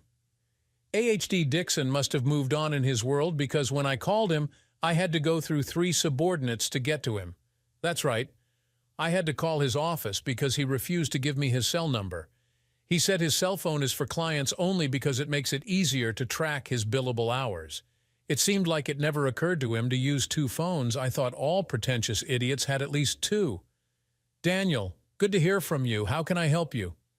He never called me Dan just to annoy me. "I need your cell phone number, Andy." "Oh, crap, what happened?" And I told him everything. "As far as I know, they're still doing it in my bed right now." "Oh, damn, this is really evil, man. What do you want to do?" "Divorce, simple and clear, except I want her and her lover to feel pain." "Well, buddy, you're lucky for 2 reasons. First, I am the best family law attorney in the state, and secondly, you don't live in one of those stupid no-fault states. I'm sure you want primary custody, but I have to say it's not easy. It's not impossible, but it's not easy either. Another thing you need to understand is that even if we prove adultery, she will most likely receive alimony from you. She is a housewife, and you earn a lot of money. So even in the guilty state, you can get a good expletive. Let me do this. I'm going to set my investigators on Vanessa and her lover. It will be expensive, but if you want custody, we'll need more than just the fact that she had sex with him in your bed. We must know everything about her lover and their affair. Do it. I don't care about the price." "You should never say that to a lawyer, Daniel." He must have heard my breath catch in my throat because he paused and became serious. "Sorry, Daniel, I didn't mean to take this lightly. I don't want you to regret this, Andy. I want you to be ruthless." "I can be ruthless. This may take several weeks, and for this, I need you to behave normally around your wife for a while. Can you do it?" "Yes." I provided him with the information he needed and emailed him the evidence I had. He sent me a prepayment form. I signed up for DocuSign while we were still on the phone and returned it. I went offline as a much more depressed but determined person. A knock on the door brought me out of my state of self-pity. "Come in." My administrative assistant, Fran Gray, entered hesitantly. "Is everything okay, boss?" she asked timidly. "Yes, Fran, everything is great. I finished my work early and decided to return home." "I know, Dan, but when you brushed past me without returning my greeting or even nodding in acknowledgement, I got worried. Not to mention you've been here for over an hour." "Sorry, Fran. I just have a lot on my plate." Fran Gray has been my assistant for over 15 years. I hired her at the request of my wife. She was an old friend of Vanessa's who had fallen on hard times. Fran's husband died in a work accident. He was a military man, but he was a non-combatant, so he only had a life insurance policy for $125,000. If he had died in a work hazard, Fran would have received another $100,000. And with 2 children, $125,000 was not so much. It was hard for her, but I never regretted hiring her because she turned out to be a truly competent administrative assistant. "Okay, Dan, I guess, I'll go home." I'm sure she wasn't convinced. She knew me too well. As she was about to leave, she noticed the photographs on her desk and stopped for a moment. "What are these, new ones?" "Yes, I decided to bring them here so I can look at them and remind myself why I'm doing this and what's important to me." "Oh, that's so nice, boss. Have a nice evening." "Bye, Fran." I was going to say something to her because I trusted her with my life, but at the last second I remembered what Andy said about acting normal and left it as is. How can you behave normally if just a couple of hours ago you saw your wife having sex with someone else on your bed? I knew that going to the hotel would not work. Too many people had already seen me, so I decided that I had better go home. During the 20-minute drive home, my thoughts were working overtime. I kept trying to figure out how to behave normally. I still had no idea how to do this when I pulled up to my garage. Vanessa apparently heard my car pull into the garage. She met me at the garage door. I saw several emotions in her eyes, fear, anxiety, and a little anger all rolled into one. They disappeared as quickly as they appeared. She gave me her best smile. "Oh my God, Dan, you're home. We were waiting for you only tomorrow." "I thought I would surprise you. I arrived around 3:30 and just decided to finish the day at the office." "Well, we're glad you're home, honey." She kissed me on the cheek. "Dinner will be ready in a few minutes, but there's not much there since I wasn't expecting you." "It's okay. I still don't feel very hungry. I'll change out of this suit. It feels like I've been wearing it for weeks." And I started going up the stairs. At that moment, the girls caught up with me. They hugged me, squealing and laughing. "We're so glad you're home. We love you, Daddy." "I love you guys too. I missed you so much when I go on these trips." At least they'll have them, I thought to myself. Their greeting gave me courage and directed me in the right direction. I knew I could handle the deception, if only for their benefit. Freed from the little monsters, I continued toward what used to be my bedroom. I don't know what I expected to see, but everything looked normal. The bed linen smelled fresh. The room was clean, but it was unremarkable. Our bedroom was always untouched. Now I understand why this was so. She probably noticed how I was looking at her bedside table in a trance. The 2 photos were the only thing that was inappropriate. I was trying to control my emotions when her voice startled me. "Sorry, honey. I accidentally broke the frames while cleaning. I took them to Aaron Brothers to have them restored."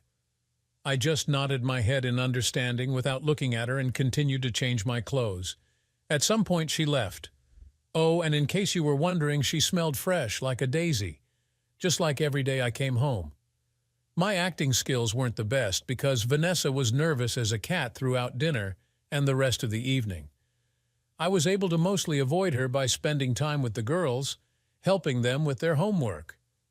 At dinner, which usually took place in a very noisy and cheerful atmosphere, it was terribly quiet. I know the girls suspected something was wrong, but they didn't press it. Vanessa, in turn, simply looked at me with an expression on her face that was an unreadable mask. If I was going to pretend to be normal like Andy wanted, I needed to do a lot better. After the girls settled in for the night, I poured myself a glass of Maker's Mark and lounged in my worn office chair. She called it the man cave. It was the only room in the house that I could call my own. She reflected my tastes. I called her warm, inviting, and comfortable. Vanessa called her an embarrassment. I knew that I would have to meet her before bed, and was wondering how best to do this when Vanessa solved this dilemma for me. She came in looking worried, stretching her hands. Under normal circumstances, Vanessa would have avoided my room like the plague. She walked towards the sofa opposite my chair. "Here, little bunny, sit on my lap," I said as lightly as I could, and he patted his knees. Her face brightened. She quickly jumped off the couch and plopped down on my lap. I quickly kissed her on the cheek. "I'm sorry I was so useless at dinner. My trip didn't go as planned, and I have a lot of things to get in order, so I took a break." She perked up noticeably. "It's okay, Dan. I knew something was bothering you. If you give me a chance, then tonight I will make you forget about all your work problems." But the thing is, she didn't make me forget about my problems. Oh, we made good love, and it was the same gentle copulation as always. We always snuggled a lot, and there were signs of satisfaction on both sides. I thought that was what she wanted. It was completely different from what I had seen before. Vanessa hugged me tightly and said, "You know I love you, Dan. I really do. You made my life complete." I almost threw up on the spot. How could she do this? How can a person change so easily? Her lies and deceit rolled off her tongue as if she were reciting a recipe. I myself found the answer to my question because she has been doing this for a long time. That's how. This newfound knowledge sent a chill down my spine and a heaviness settled on my chest. A few moments later, I heard her rhythmic breathing indicating that she was already asleep. Less than 10 hours have passed since she fooled around with her lover in this very bed, and she falls asleep with the snap of her fingers. What kind of person is capable of this? Needless to say, I didn't sleep a wink. I managed to pull myself together to go to work early in the morning. I needed to get out of there before Vanessa got up to get the girls ready for school. I left her a short note on the dry erase board in the kitchen that we regularly used for this purpose. I had to leave early for work to start solving the problems I told you about. Somehow I managed to act quite normally for the next 2 weeks. As the days passed, waiting for news from Andy, I began to feel better. Maybe this is how liars become good liars and hide their deeds just by giving them enough time to practice. Vanessa, on the contrary, became more and more anxious. She looked like someone who had a lot on her mind, but never really said anything to me. She was always affectionate, but seemed to go out of her way to be sensitive. She probably confessed her love to me 25 times a day. She even complimented me on the way I dressed. She should have been alarmed by the missing photos. I mean, they didn't disappear on their own. But for now, she stuck to the principle: do not ask, do not tell. I hoped this would continue for some time. Fran was also acting strange, probably because she knew me so well that she could detect the slightest changes in my mood and behavior. She continued to insist, driving me to the point of irritation, that I talk about it, but I remained silent. I just told her that I was under pressure at work and that I would be fine. She always knew when I was lying. What also bothered me was that she kept staring at the photographs on my desk. What's the big deal? I have long come to terms with the fact that I am not a very good judge of a woman's mood. I couldn't tell if Fran was sad, worried, or angry, but every time she left my office after looking at the photos, I saw this strange expression on her face. I think women are better at this than men. I seriously began to question my sanity. I didn't feel any of the emotions I thought I should feel. I was just starting to feel dead inside. Every waking moment, I felt like there was a 50-pound weight sitting on my chest, making it difficult to breathe. I pretended to live. I needed this nightmare to end quickly. At that moment, Andy called me and asked me to urgently come to his office. Yes, we took them by the throat. But here's the hard part, Daniel. I need you to brace yourself for impact. She dated Mr. Dubois a long, long time ago, even before you were married. According to my information, he bragged about having sex with Vanessa on the morning of your wedding, a few hours before the ceremony. According to Dubois, Vanessa told him she was going to give you sloppy seconds on your wedding night. I should have gone berserk and become a murderer, but all I could think was to say, "How did your investigators find out about this?" It's better if you don't know, Daniel. Much of the really good stuff we won't be able to use in court anyway. And if I weren't such a good lawyer, we might even get into trouble because of this. He laughed out loud at his attempt at humor. Damn it, kids. I wonder if they are mine. From his look, I realized that there was still a lot of bad news ahead. That's not all, is it? Holy expletive, Andy. Maybe she's married to him too, one of those people who lead two different lives with two different families.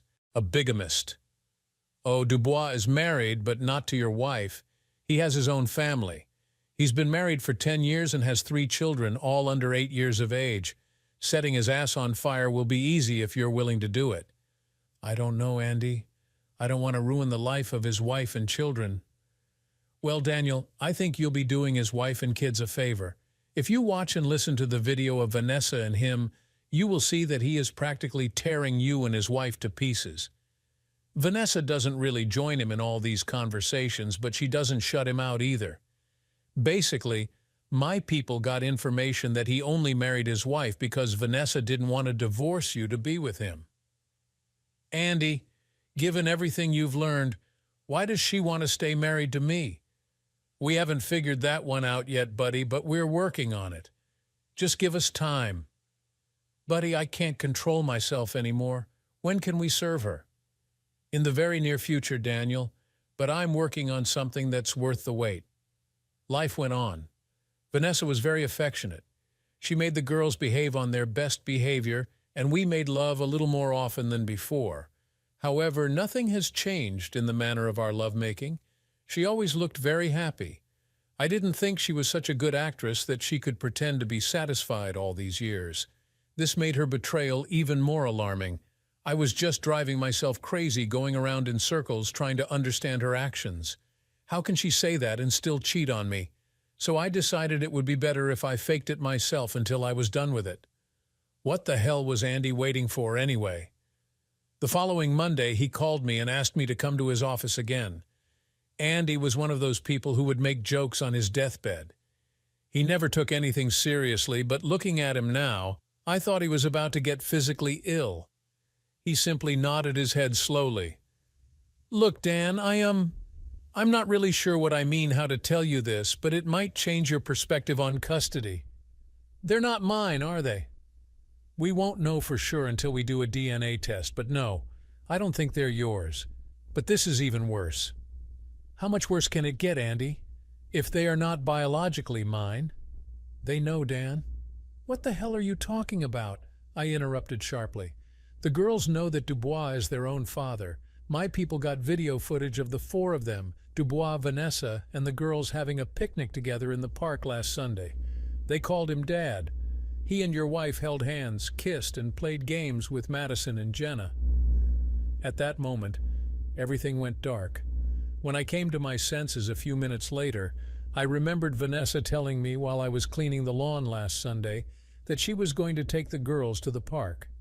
The next thing I knew, a paralegal from Andy's office was pressing a cold, wet towel to my forehead, and I heard him calling my name. Daniel, what happened to you? You're unconscious. Let me call the paramedics. No, I'll be fine. I shook my head, trying to restore blood flow to the brain. Sorry about that, Andy. God, it's like my whole life has been a scam. Buddy, you just said the magic word. What word? Fraud. I was thinking that you are a nicer person than me, but if I were you, I would want to really take revenge. I wouldn't be satisfied with warning his wife and divorcing Vanessa. I think I will find a way to do this. Did you know that a marriage can be annulled for fraud? We've been married for 19 years, Andy. How the hell can I get an annulment in our state? If the marriage was concluded by fraud, the period does not matter. You simply must apply within 4 years of discovering the fraud. I won't blow smoke up your ass. It won't be easy, but it's probably worth a try. If you can get an annulment, you will not have to pay any alimony. You probably won't have to pay child support anyway, but you may, depending on what the judge decides. What? You can't be serious. Child support?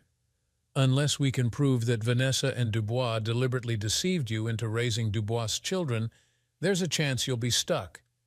But in fact, this is not the reason I propose to annul the decision. If we file for divorce, your case won't get publicity. But if we file for an annulment after 19 years of marriage, I bet the tabloids and news outlets will write about it. We will publicly shame them both. This will also make our case for the return of child support more feasible. And here, I can get my 40%. I can even give you a 5% discount. Plus, you'll get the ruthlessness you asked for. Your generosity is touching, Andy. She catches me here. I tap my heart. That's not all, Dan. We found some more interesting facts. I listened to everything he had to say, and we began to make plans and say goodbye. By that time, nothing shocked me anymore. When I returned to the office, Fran ambushed me. Dan, what happened to you? You look like death warmed over. I'll take you to the doctor right now. No, Fran. But Dan, I said this would be the end of it. Miss Gray. She was shocked by my tone, but reluctantly left. She looked incredibly depressed. I didn't care because I had already been enlightened in Andy's office. I expected this, and I was not disappointed. Not even 30 minutes had passed after I released Fran when the slender figure of Vanessa appeared in the doorway. She was clearly brazen, wearing 4-inch heels and a cleavage down to her navel. Crap, she was pretty. What a loss. Fran called me. She said something happened. I snorted sarcastically, interrupting her. I tried without much success to maintain my composure. I was trying to formulate a cognitive response when I realized she was looking at photographs. She looked for them as if she knew where they should be. She took a deep breath and sat down on one of the chairs in front of my desk. She wasn't wearing any panties either. Does she really think this will help? You were there. You saw us. She looked sad, but her words were spoken with only a slight sense of despondency, mostly in a normal manner. Either way, they cut me to the core. It doesn't mean anything, Dan. It's just a fling. It doesn't compare to what we have together. Tell me something, Vanessa. I know it wasn't the first time. How long ago? No, not the first time, honey, but it only lasts a couple of months. She spoke almost sincerely. 2 months? How many times? Only 3 or 4 times, baby, I think. And never before in our house. I screwed up. It's over. Let's just forget about it. The lie rolled off her tongue without the slightest hint of guilt. She didn't sweat or clench her hands. She didn't look away, didn't even blink. She simply lied, looking me straight in the eye. I realized that she did not intend to give up her boyfriend. Thank you for being honest with me, Vanessa. I think most cheaters would just lie and say it was the first time. Like drunkards who say, honestly, officer, I only drank 2 glasses, but you told me the truth. You gave me the opportunity to look into your soul and see who you really are, and I appreciate it. I had what I hoped was a friendly expression on my face. I noticed only a slight trembling of her eyelids at my last statement, but nothing more. However, she must have sensed something in my expression. Don't do this, Dan. It won't end well for you. You will be hurt in ways you can't even imagine. There is no need for this. Just leave it, and let's move on with our lives as we are. I love you. You love me, and we both love the girls. Please, just leave it. It almost sounds like you're threatening me, Vanessa. Oh, honey, I'm sorry if it sounded like that. That's not what I meant at all. What I meant was that you control how much you let my failures hurt you, hurt us. But most of all, Dan, it will hurt Madison and Jenna. They didn't do anything wrong. I did it. Please let us talk more about this when you get home tonight. I know I can understand you. Okay, we'll talk about this in the evening, but now I really need to get back to work. She came up to me and planted a hot kiss on my lips.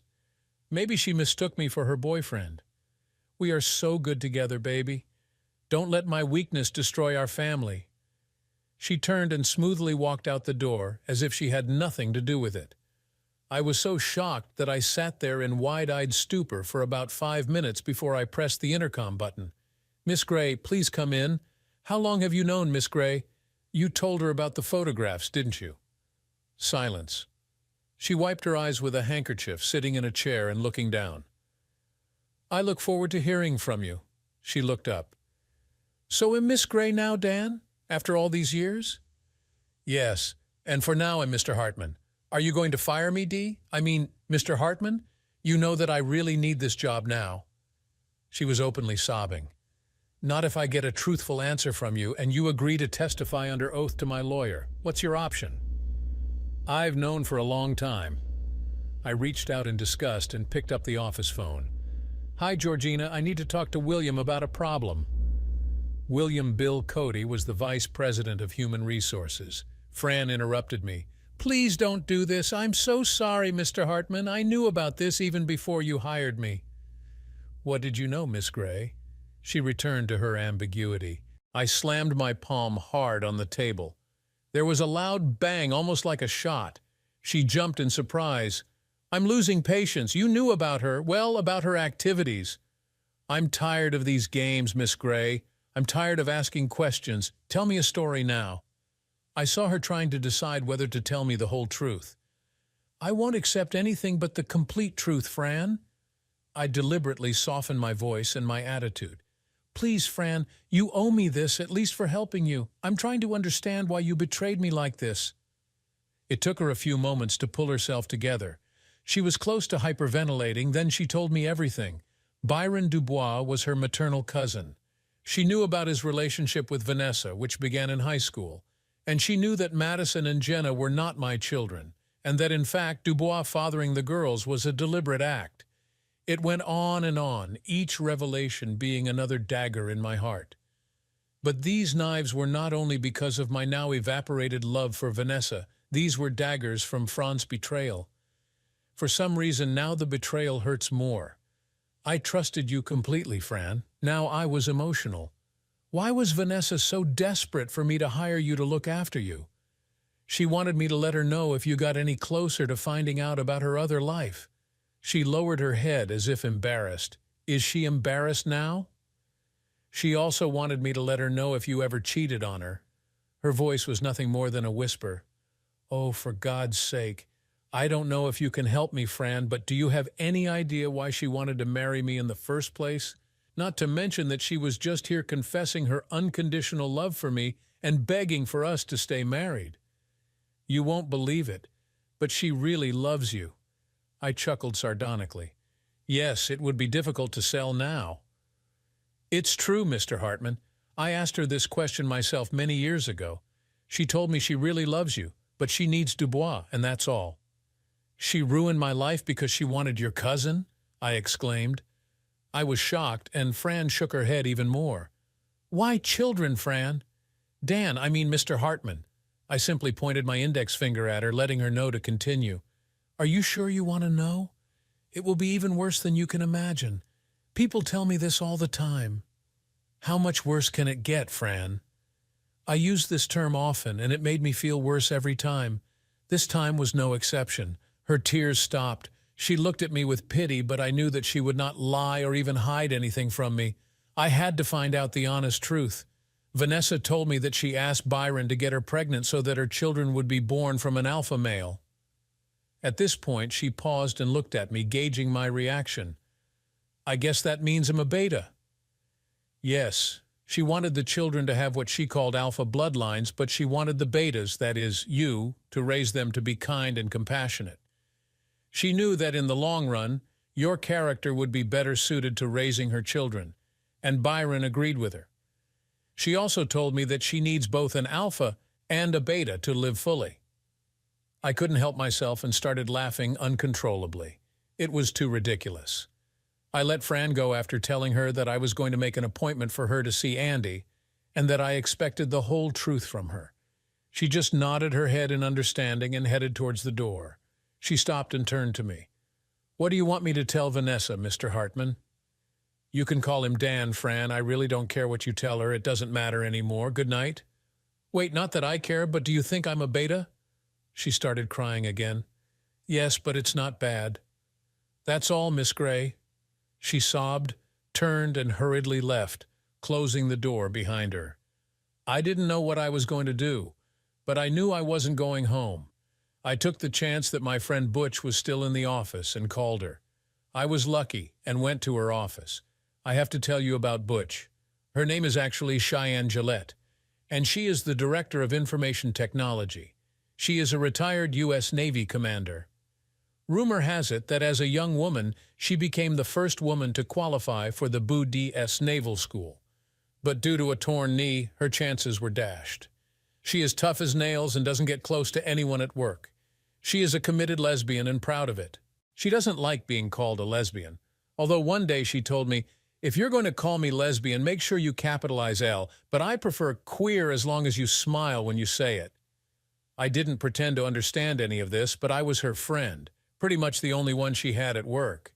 This happened because one day I saw some Neanderthal accosting her outside the break room. When she had enough, she physically pushed him away in an attempt to get away from him. Now, I have a policy of live and let live. At least that's what I used to stick to when it came to people's choices and preferences. This expletive crossed the line, and in my opinion, he definitely deserved it and more. When she looked at me, all the color disappeared from her face. She realized that she could be in deep expletive. A company director pushing an employee is usually frowned upon unless you are related to the owner. I coolly said, "You know, Miss Gillette, he shouldn't have pushed you like that. Are you okay?" She gave me a quick smile, leaned over, and whispered something in the expletive's ear. As she passed me, she said, "Call me Butch." For 3 days, this expletive didn't call and didn't show up. He was fired and was never heard from again, and that was the end of it. We remained friends. I thought I had screwed up when I accidentally called her Butch in a management meeting one day. You could have heard a pin drop, and I thought my career was over. She didn't bat an eyelid. She immediately replied, "Okay, Sundance," and everything was fine. If you were Butch's friend, you became a friend for life. "Damn, Sundance, you look like crap." Sundance became a standard greeting for me after that incident. "What's happening? There are rumors around the office that there is a lot of drama going on at your end of the world." "That's putting it mildly, Butch." Emotionally devastated, I sank into a chair. "I need to rest somewhere for a while. Can I hide with you and Becky?" Becky was her partner for 17 years. "Of course, Dan. I will have to coordinate this with her, but I don't see a problem. We have a lot of space. Care to tell me about it?" I pretty much laid out the situation to her. I didn't miss much, but when I told her what Fran had done and that I was going to fire her, she raised her hand to stop me. "You can't fire her, Dan. At the very least, you'll expose us to a wrongful termination lawsuit. It might be worse if she says that you are taking revenge on her for her personal problems not related to work. I don't know if she can do it, but you can't afford to risk it." Expletive, Butch, so she can just set me up after what she did? "Relax, Dan. I have a better idea. Just make an agreement with Bill about her transfer. I need a new administrator." Butch gave me a really wicked smile and raised her salary. "Then she won't be able to say that you were stalking her. You said she needs money." I couldn't help myself, returning her smile. I laughed. This was the first good news, and perhaps it will mark the beginning of my recovery on the long road back. You see, Butch had been here for about 5 years, and during that time she had gone through 12, no, it must have been 13 administrative assistants, and that's not even counting those who simply quit after learning that they would work for her. The first few people she went through tried to file all sorts of complaints and lawsuits. None of them were successful because Butch didn't treat anyone any differently than she treated herself. She kept impeccable records and did not tolerate any complaints. Among the administrative staff, she was known as the Angel of Death because if you worked for her, you were a dead man walking. That evening at their house, I had to tell the whole story again for Becky. Her only reaction was a constant, sympathetic shake of her head. Butch seemed to get even angrier. I was glad she was on my side. Having calmed down a little after finishing the story, I told them about my conversation with Fran after Vanessa left. "Oh, this quiet girl will really like working for me, Dan." I decided it would be a short story. Since I love punishment, I asked them about Fran's comment about the beta.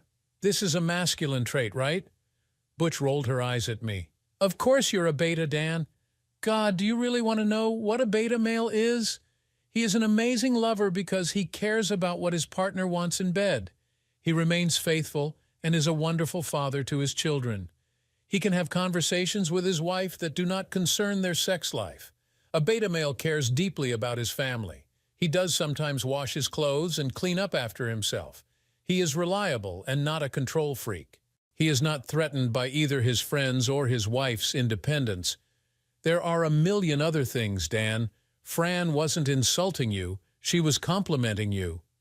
But what about Vanessa's comment about the alpha gene? At this point, Becky intervened. You'll have to ask Vanessa about that. You know that in any case you will have to do this, at least for your peace of mind. I don't pretend to understand her motives for doing what she did, but I can understand her thought process. Butch, you relax, Dan. Let me explain by asking you a question. Do you think Butch is alpha or beta? Definitely an alpha. You're wrong. She may be an alpha at work, but at home she's definitely a beta. Why do you think I was with her all these years? When she's at home, she's just like a beta. This really surprised me. I looked at Butch. She smiled wryly and nodded her head. That's right, Dan. I'm the alpha in our partnership. Butch allows me to control our relationship both in and out of bed. She's an alpha, no, that's not quite right. She has to be an alpha at work, which allows her to be a beta at home. She needs both to be complete. And Dan, the truth is that we all move between alpha and beta personality characteristics depending on our circumstances. Unless, of course, you are a sociopath. Butch's eyes were wet. She looked at Becky with loving admiration. I knew they were kindred spirits. I remembered a similar look from Vanessa. God, I wonder if this is true. Men can probably do the same, but as a rule, women are better at separating the situation. I think Vanessa was telling Fran the truth when she told her she needed both of us to be whole. At that moment, Butch stood up, sat on Becky's lap, and they began to kiss passionately. I started apologizing and got up to leave. Don't go, Dan, they spoke at the same time. We will behave well. And they laughed, embarrassed. It's true, Dan. Becky is my soulmate, but she runs the show here. How do you feel about all this? It took me a long time to collect myself and formulate my thoughts.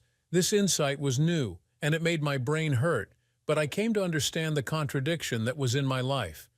You know, after listening and observing your communication, I really believe that she loves me and needs me. But the problem is that instead of being honest about the life she needed at the beginning of our relationship, she turned my life into a lie, and she did it for her own selfish reasons. She knew I wouldn't do it, so to get what she wanted, she lied to me. I will never forgive her for this. So what's next, Dan? What about your children?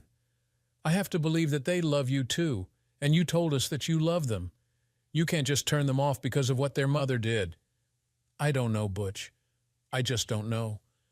I know that Vanessa and I are getting a divorce, and nothing on this earth will make me change my mind. I know it's petty, and it could end my relationship with Madison and Jenna, but I'm going to hurt Vanessa and her lover, and it hurts bad. Out of curiosity, what do you both think of Fran's role in this mess? Becky was silent, but Butch spoke up. I don't know if this makes sense, Sundance, but in some ways, her betrayal seems even worse to me. I mean, your wife is who she is. I think that for all of Vanessa's flaws, her actions were dictated by her internal ideas about love, need, and compassion. But Fran's betrayal was cunning, calculating, and unforgivable. Leave it to me. I nodded my head, knowing that they understood. Guys, I'm going to bed. Thanks for letting me spend the night here. My cell phone buzzed all night, indicating a text or call from Vanessa. I never read, listened to, or responded to any of the more than 20. The next day in the office, I worked through the issue of Fran's transfer. She was scheduled to start work as Butch's assistant on Monday. May God have mercy on her soul. In the meantime, she was sent home with her salary until the end of the week. I was still living with Butch and Becky. I was very grateful to them, and they seemed in no hurry to get rid of me. I completely ignored all of Vanessa's attempts to contact me. What's the point of this? I instructed security to keep Vanessa away from the office and parking lot. A few days after this, an unexpected visitor came to my office. It was Montana, Vanessa's older sister. It's probably my fault for forgetting to mention Montana to security. Montana never treated me warmly, and I probably didn't treat her either. When she was next to me, she had a perpetual grin on her face. It's like she knows something that I don't. Since I no longer had an administrative assistant, she showed up unannounced in my office with her signature grin. Maybe today I can wipe it off my face forever. What do you need, Montana? It's like I don't know. Can I at least come in and sit down, Dan? Of course, but don't get too comfortable. You won't be here long. I pointed her to a chair. Look, Dan, I know you and I haven't been the best of friends over the years, but please listen to me for a few minutes, and then I'll get off you.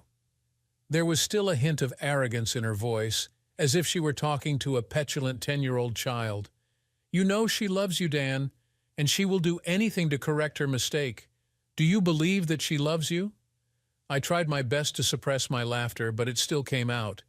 You know, Montana, I really believe that she loves me, but it doesn't matter. I feel nothing but contempt and disgust for her. Anything else? I am really busy. You're an idiot, Dan. You always have been. I don't know what she saw in you. Well, at least we agree on this, Montana. I don't know what she saw in me either. I spat it out with as much disgust as I could muster. I didn't come to argue, Dan. Since you don't want to talk to her, she wrote this letter for you. She leaned across the table and handed me a thick white envelope. I took the letter from her.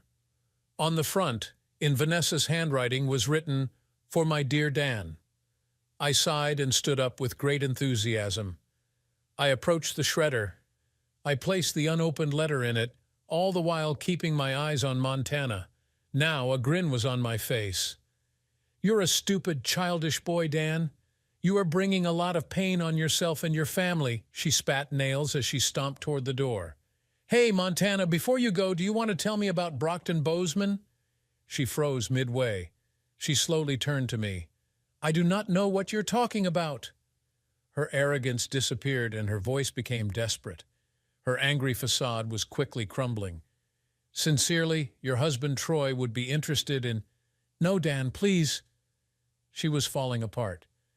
This has nothing to do with Troy. I was just trying to help Vanessa. She really loves you.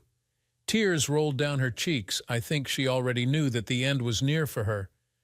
Is there really nothing I can do? You have a week, Montana. If you don't tell Troy everything or try to somehow hide the truth about your other life, he will get everything, all the evidence I have, and I have a lot of it. Hell, get it either way. But since I'm such a nice guy, I'm giving you a week to see if you can sell Troy your lifestyle. But if by the end of the week he doesn't come to me in person and say that he doesn't care about all this, he will get everything. Dan, no, I beg you. Are your two boys really his children, Montana? Please, Dan, you don't understand. Everything is not what you think. Please let me explain. Looks like I got my answer. You have a week. Goodbye, Montana. Please close the door when you leave. I started rummaging through the papers on my desk. I couldn't look at her anymore. I didn't really know Troy that well, but he deserved to know. You see, Andy's people discovered that Montana, who was a couple of years older than Vanessa, was living the same lifestyle. Maybe Vanessa got the idea from her, or maybe they both got it from their mother or from Cosmo. Who knows?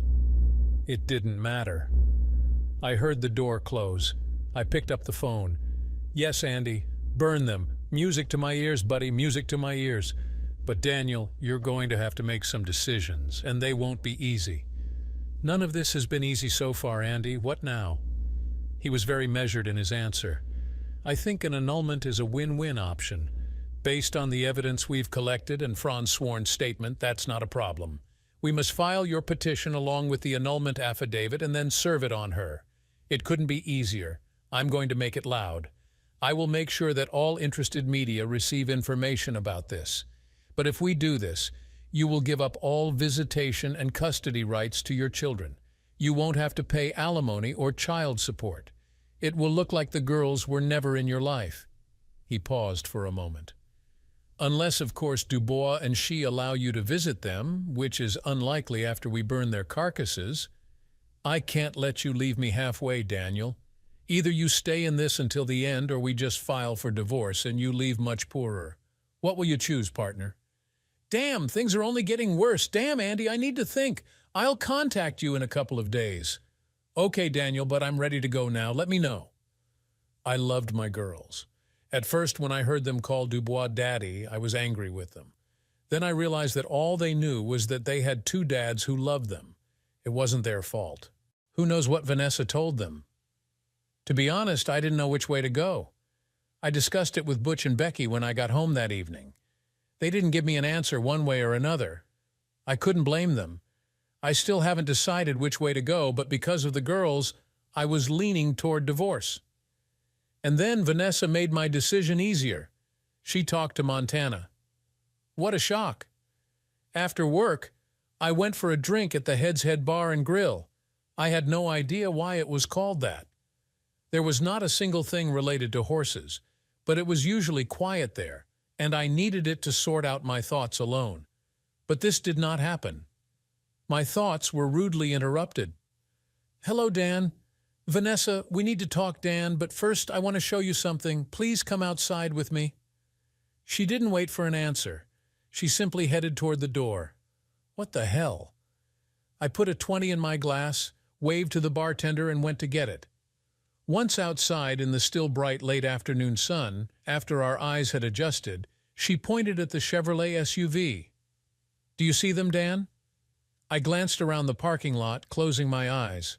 I saw the expletive Dubois with Madison and Jenna sitting inside. Dubois had a sour expression on his face, but he did not look directly in my direction. He simply looked straight ahead, but I clearly saw my girls. They looked at me desperately and cried. Dubois started the engine and drove away. God, what has Vanessa done? In a voice full of venom, she made the decision for me.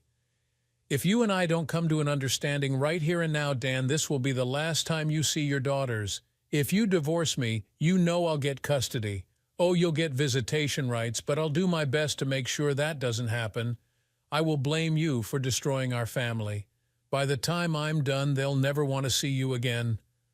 Despite everything that had happened, I was stunned by her audacity. Not for doing it, but for dragging Madison and Jenna into it. What do you want, Vanessa? I want us to be together again, Dan. I want my family back.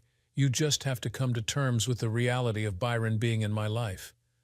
I know they are not my daughters, Vanessa. Of course they are your daughters, Dan. I love two men, and I never knew for sure which one was the biological father, but I knew that you were the best man who could raise them. You're still lying to me, Vanessa. I can always tell when you do it. That's not true, Dan. What makes you think that you can determine that? Because your lips always move when you lie. It took her a moment to realize this. Dan, get away from me, you stupid, vindictive expletive. See you in court. I headed straight to my car. As I was leaving, I called Andy. Go ahead, annul the marriage, Andy. I'm with you until the end. Yes, and burn that piece of crap too, Dubois. I hung up before he could answer. It was clear to me that no matter what choice I made, she would use the girls as weapons against me. I had no choice. It was time to put an end to this. Maybe in a few years, I will be able to somehow talk some sense into Madison and Jenna. I had no idea what might happen after Vanessa was served, so I moved out of Butch's and checked into a hotel. I have already taken care of all the administrative and financial matters. Andy was going to serve her with a temporary restraining order. He told me it would only be in place for a few weeks, and then we would have to go to a hearing to make it permanent.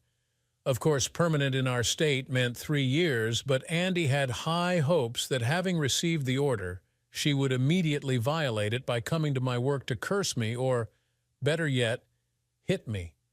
He thought it would be really cool if she bled me or broke one of my bones. He said if she did as he hoped, it would make the standing order a win-win. Sometimes I doubted whose side he was on. All that now remained to be done was to hand her the documents and wait for the hearing. 2 days later, Vanessa did exactly as Andy had hoped. She rushed past the security desk, burst into my office, and began throwing things while swearing like a sailor.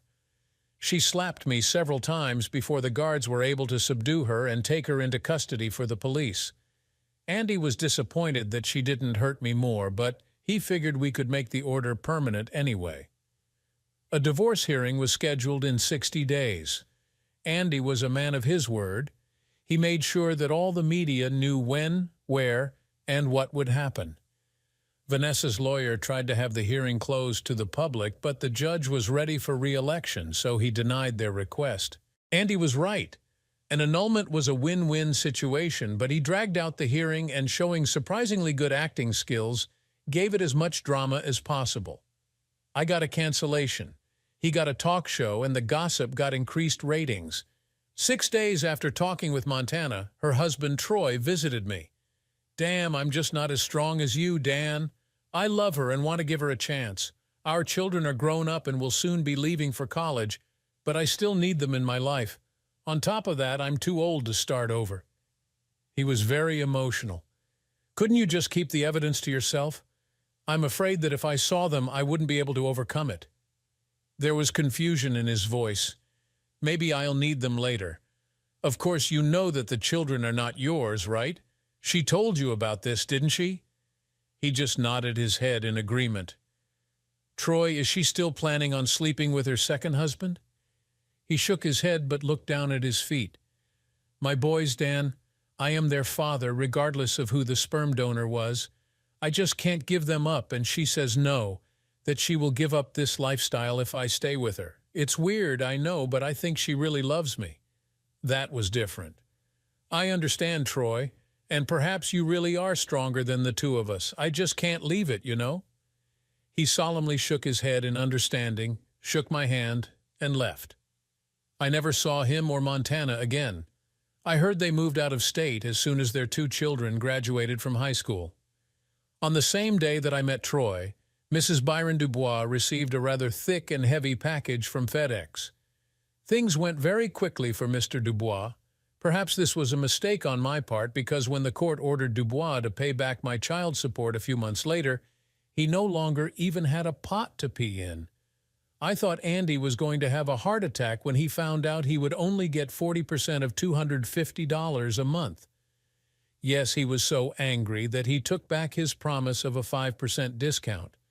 However, he calmed down when I asked him how much he gets for his talk show. About 6 months after the annulment, I contacted Vanessa and asked if we could meet to talk. Everyone told me I needed closure. Whatever it was, I had questions. We met at the Head's Head. "Are you kidding me? After what you did to Byron and me, it'll be a cold day in hell before you see my girls. If you so much as whisper anything to them, I will put a ban on you so quickly your head will spin. After what I did to you, you're a little delusional." I had to take a deep breath because getting into a shouting match was not an option. What if I lift the restraining order and agree to fund the girls' college education? I know you and Byron are struggling. As you said, they are not to blame for anything. I know you want them to have the opportunity to go to a good college. I saw that she was softening.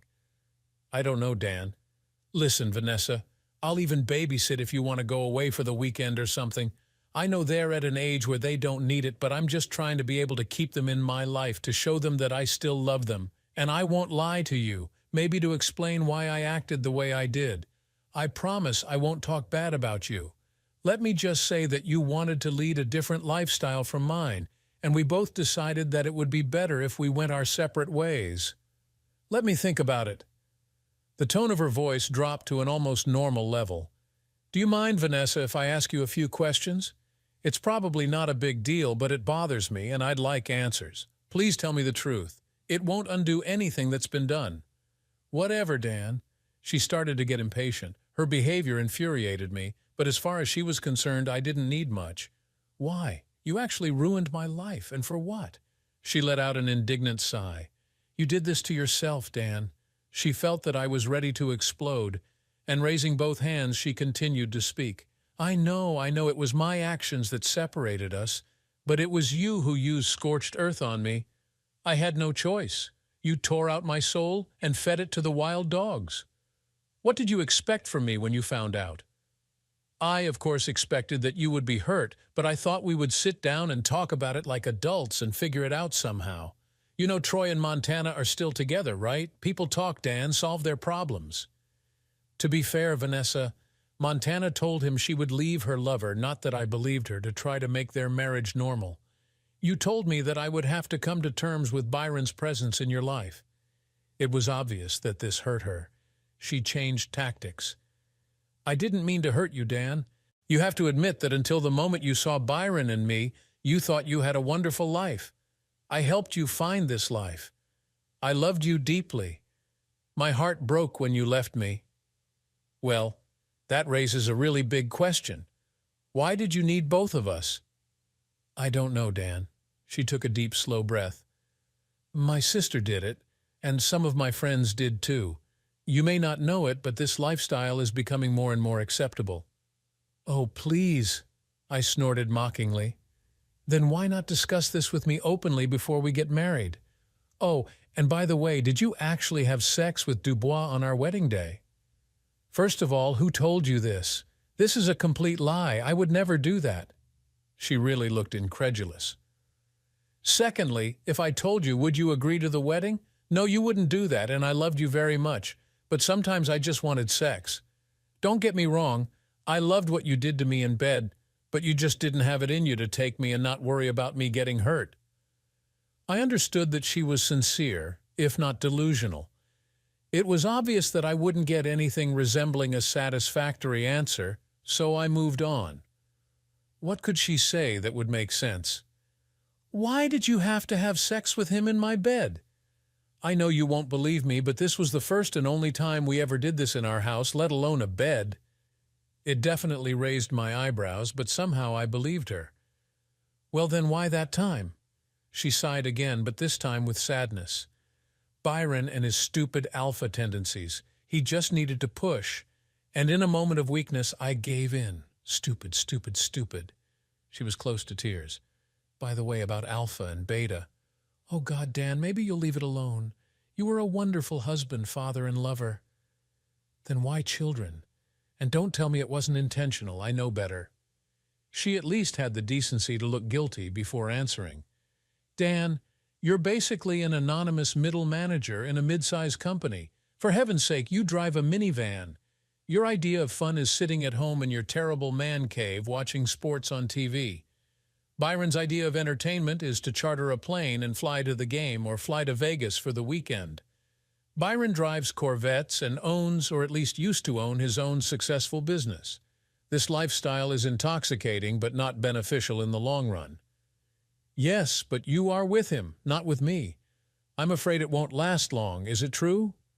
"Yeah, living with that arrogant expletive full-time is a whole lot different than having him around part-time. Besides, he's a terrible father, just as I suspected." "I really don't feel sorry for you, Vanessa. What a lousy situation. I wanted to strangle her. You made your own bed." "Listen, Dan, I know I screwed up big time with that little escapade at the bar with the girls. It was stupid of me, I know, but I was completely desperate and decided that I had nothing to lose.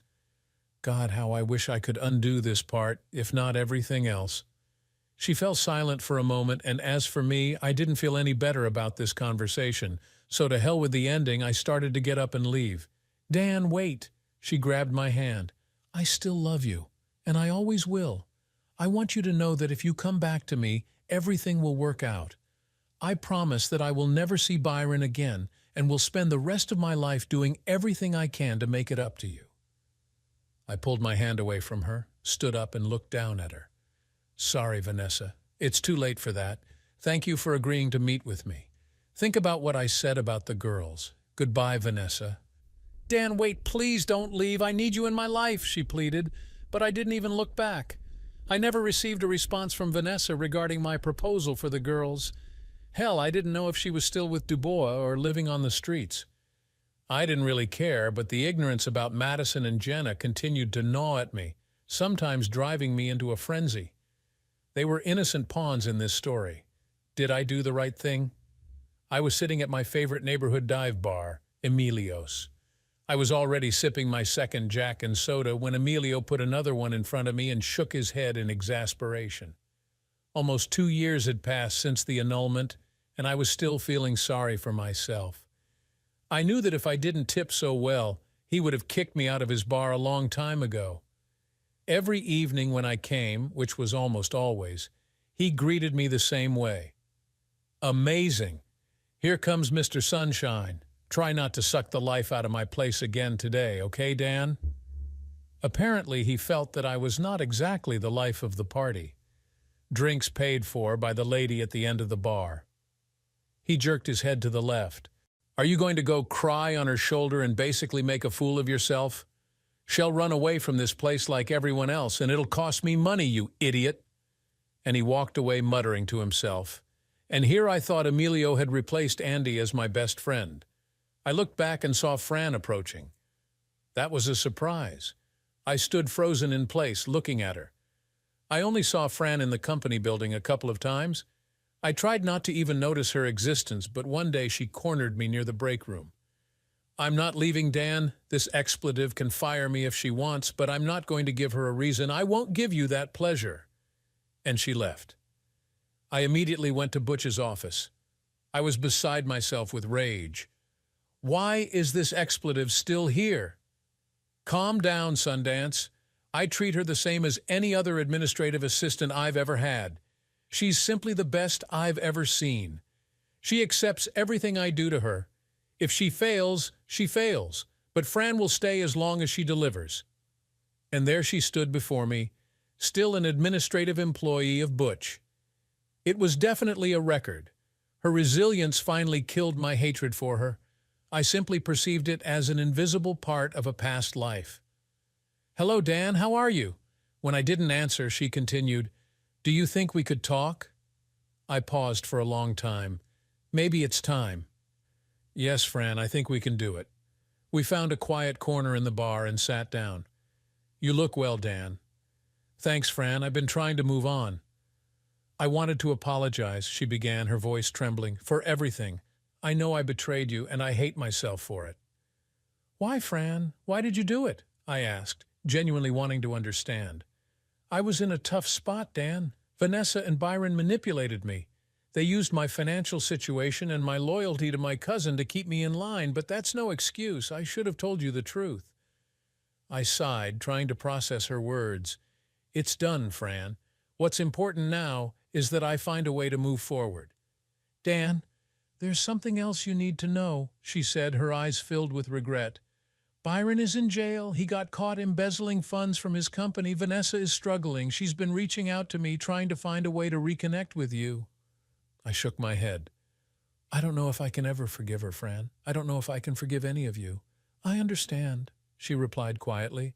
But the girls, Dan, they miss you. They talk about you all the time. They don't understand why you left. My heart ached hearing this. I miss them too, Fran, but Vanessa, she used them against me. She's desperate, Dan. She's lost everything. Maybe it's time for you to have a talk with her, for the girls' sake. I didn't know what to say. The thought of facing Vanessa again was daunting, but the thought of losing my daughters forever was unbearable. I'll think about it, I finally said. Thank you for telling me, Fran. As I walked back to my seat, I couldn't shake the feeling of turmoil. Emilio gave me a look, but I ignored him. I had a lot to think about. I spent the next few days in a daze trying to come to terms with what Fran had told me. Byron in jail, Vanessa struggling, and most importantly, my daughters missing me. It was too much to process all at once. I knew I had to do something, but what? Should I confront Vanessa? Should I try to reconnect with my girls? The thought of facing Vanessa again filled me with dread, but I couldn't bear the thought of losing Madison and Jenna forever. One evening, after a particularly grueling day at work, I found myself sitting in my car outside the house I used to call home. It had been 2 years since I had set foot here, and the memories came flooding back. I took a deep breath, steeling myself for what was to come, and got out of the car. I rang the doorbell and waited. After a few moments, the door opened, and there stood Vanessa. She looked different, tired, worn out, and a shadow of the woman I once knew. Her eyes widened in surprise when she saw me. Dan, she breathed, her voice barely a whisper. Can we talk? I asked, trying to keep my voice steady. She nodded and stepped aside to let me in. The house looked the same, but it felt different, colder. We sat down in the living room, an awkward silence hanging between us. I heard about Byron, I began. and about how you're struggling." Vanessa nodded, tears welling up in her eyes.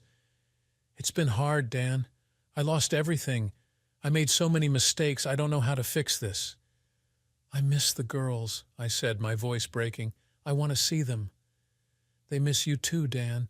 They talk about you all the time. I know I used them against you, and I'm so sorry. I was desperate and scared. I didn't know what else to do." I took a deep breath, trying to keep my emotions in check. "I don't know if I can ever forgive you, Vanessa, but I want to be there for Madison and Jenna. They deserve to have their father in their lives." Vanessa nodded, wiping away her tears. "I understand. I want that too. I want them to have a relationship with you. I know I don't deserve your forgiveness, but I'm willing to do whatever it takes to make things right for the girls." We sat in silence for a few moments, the weight of the past 2 years hanging heavy between us. Finally, I spoke. "I need to take things slow. I need time to process everything. But I want to see the girls. Can we start with that?" "Of course, Dan. I'll do whatever you need," Vanessa replied, her voice full of sincerity. Over the next few weeks, I began to rebuild my relationship with Madison and Jenna. It wasn't easy, but their joy at seeing me again made it all worth it. We started with short visits, gradually increasing the time we spent together. Vanessa kept her distance, respecting my need for space, and for that, I was grateful. One afternoon, as I was sitting in the park with Madison and Jenna watching them play, I realized how much I had missed them. They were growing up so fast, and I didn't want to miss another moment of their lives. I made a promise to myself that I would do everything in my power to be the father they deserved.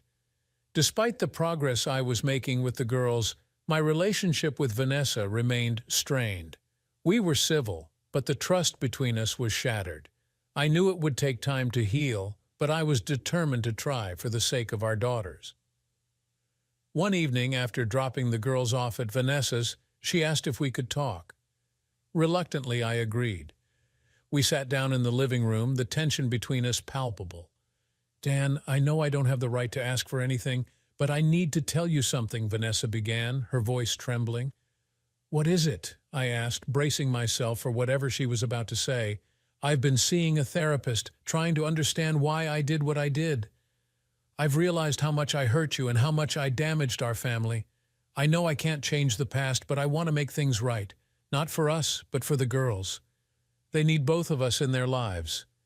I looked at her, seeing the sincerity in her eyes. For the first time in a long while, I saw a glimmer of the woman I had once loved. "I'm glad you're getting help, Vanessa. It's a step in the right direction. But it's going to take time for me to trust you again. I need to know that you're doing this for the right reasons, not just to make yourself feel better." "I understand, Dan. I really do. I'm committed to this for the girls' sake, and I hope in time we can find a way to co-parent them without the past hanging over us." Over the next few months, Vanessa and I worked on our co-parenting relationship. It wasn't easy, and there were times when the pain of the past threatened to overwhelm me. But I kept reminding myself that Madison and Jenna needed both of us. Slowly, we began to find a rhythm, setting aside our differences for the sake of our daughters. One day, as I was leaving Vanessa's house after dropping off the girls, she stopped me. "Dan, I want you to know that I still love you. I don't expect anything from you, but I needed to tell you that." I didn't know how to respond. The wounds were still too fresh, the pain too raw. "Vanessa, I need time. I care about you, but I'm not sure if I can ever feel the same way again." She nodded, tears in her eyes. "I understand. Thank you for being honest with me." As I drove away, I couldn't help but feel a sense of closure. For the first time in 2 years, I felt like I was finally starting to move forward.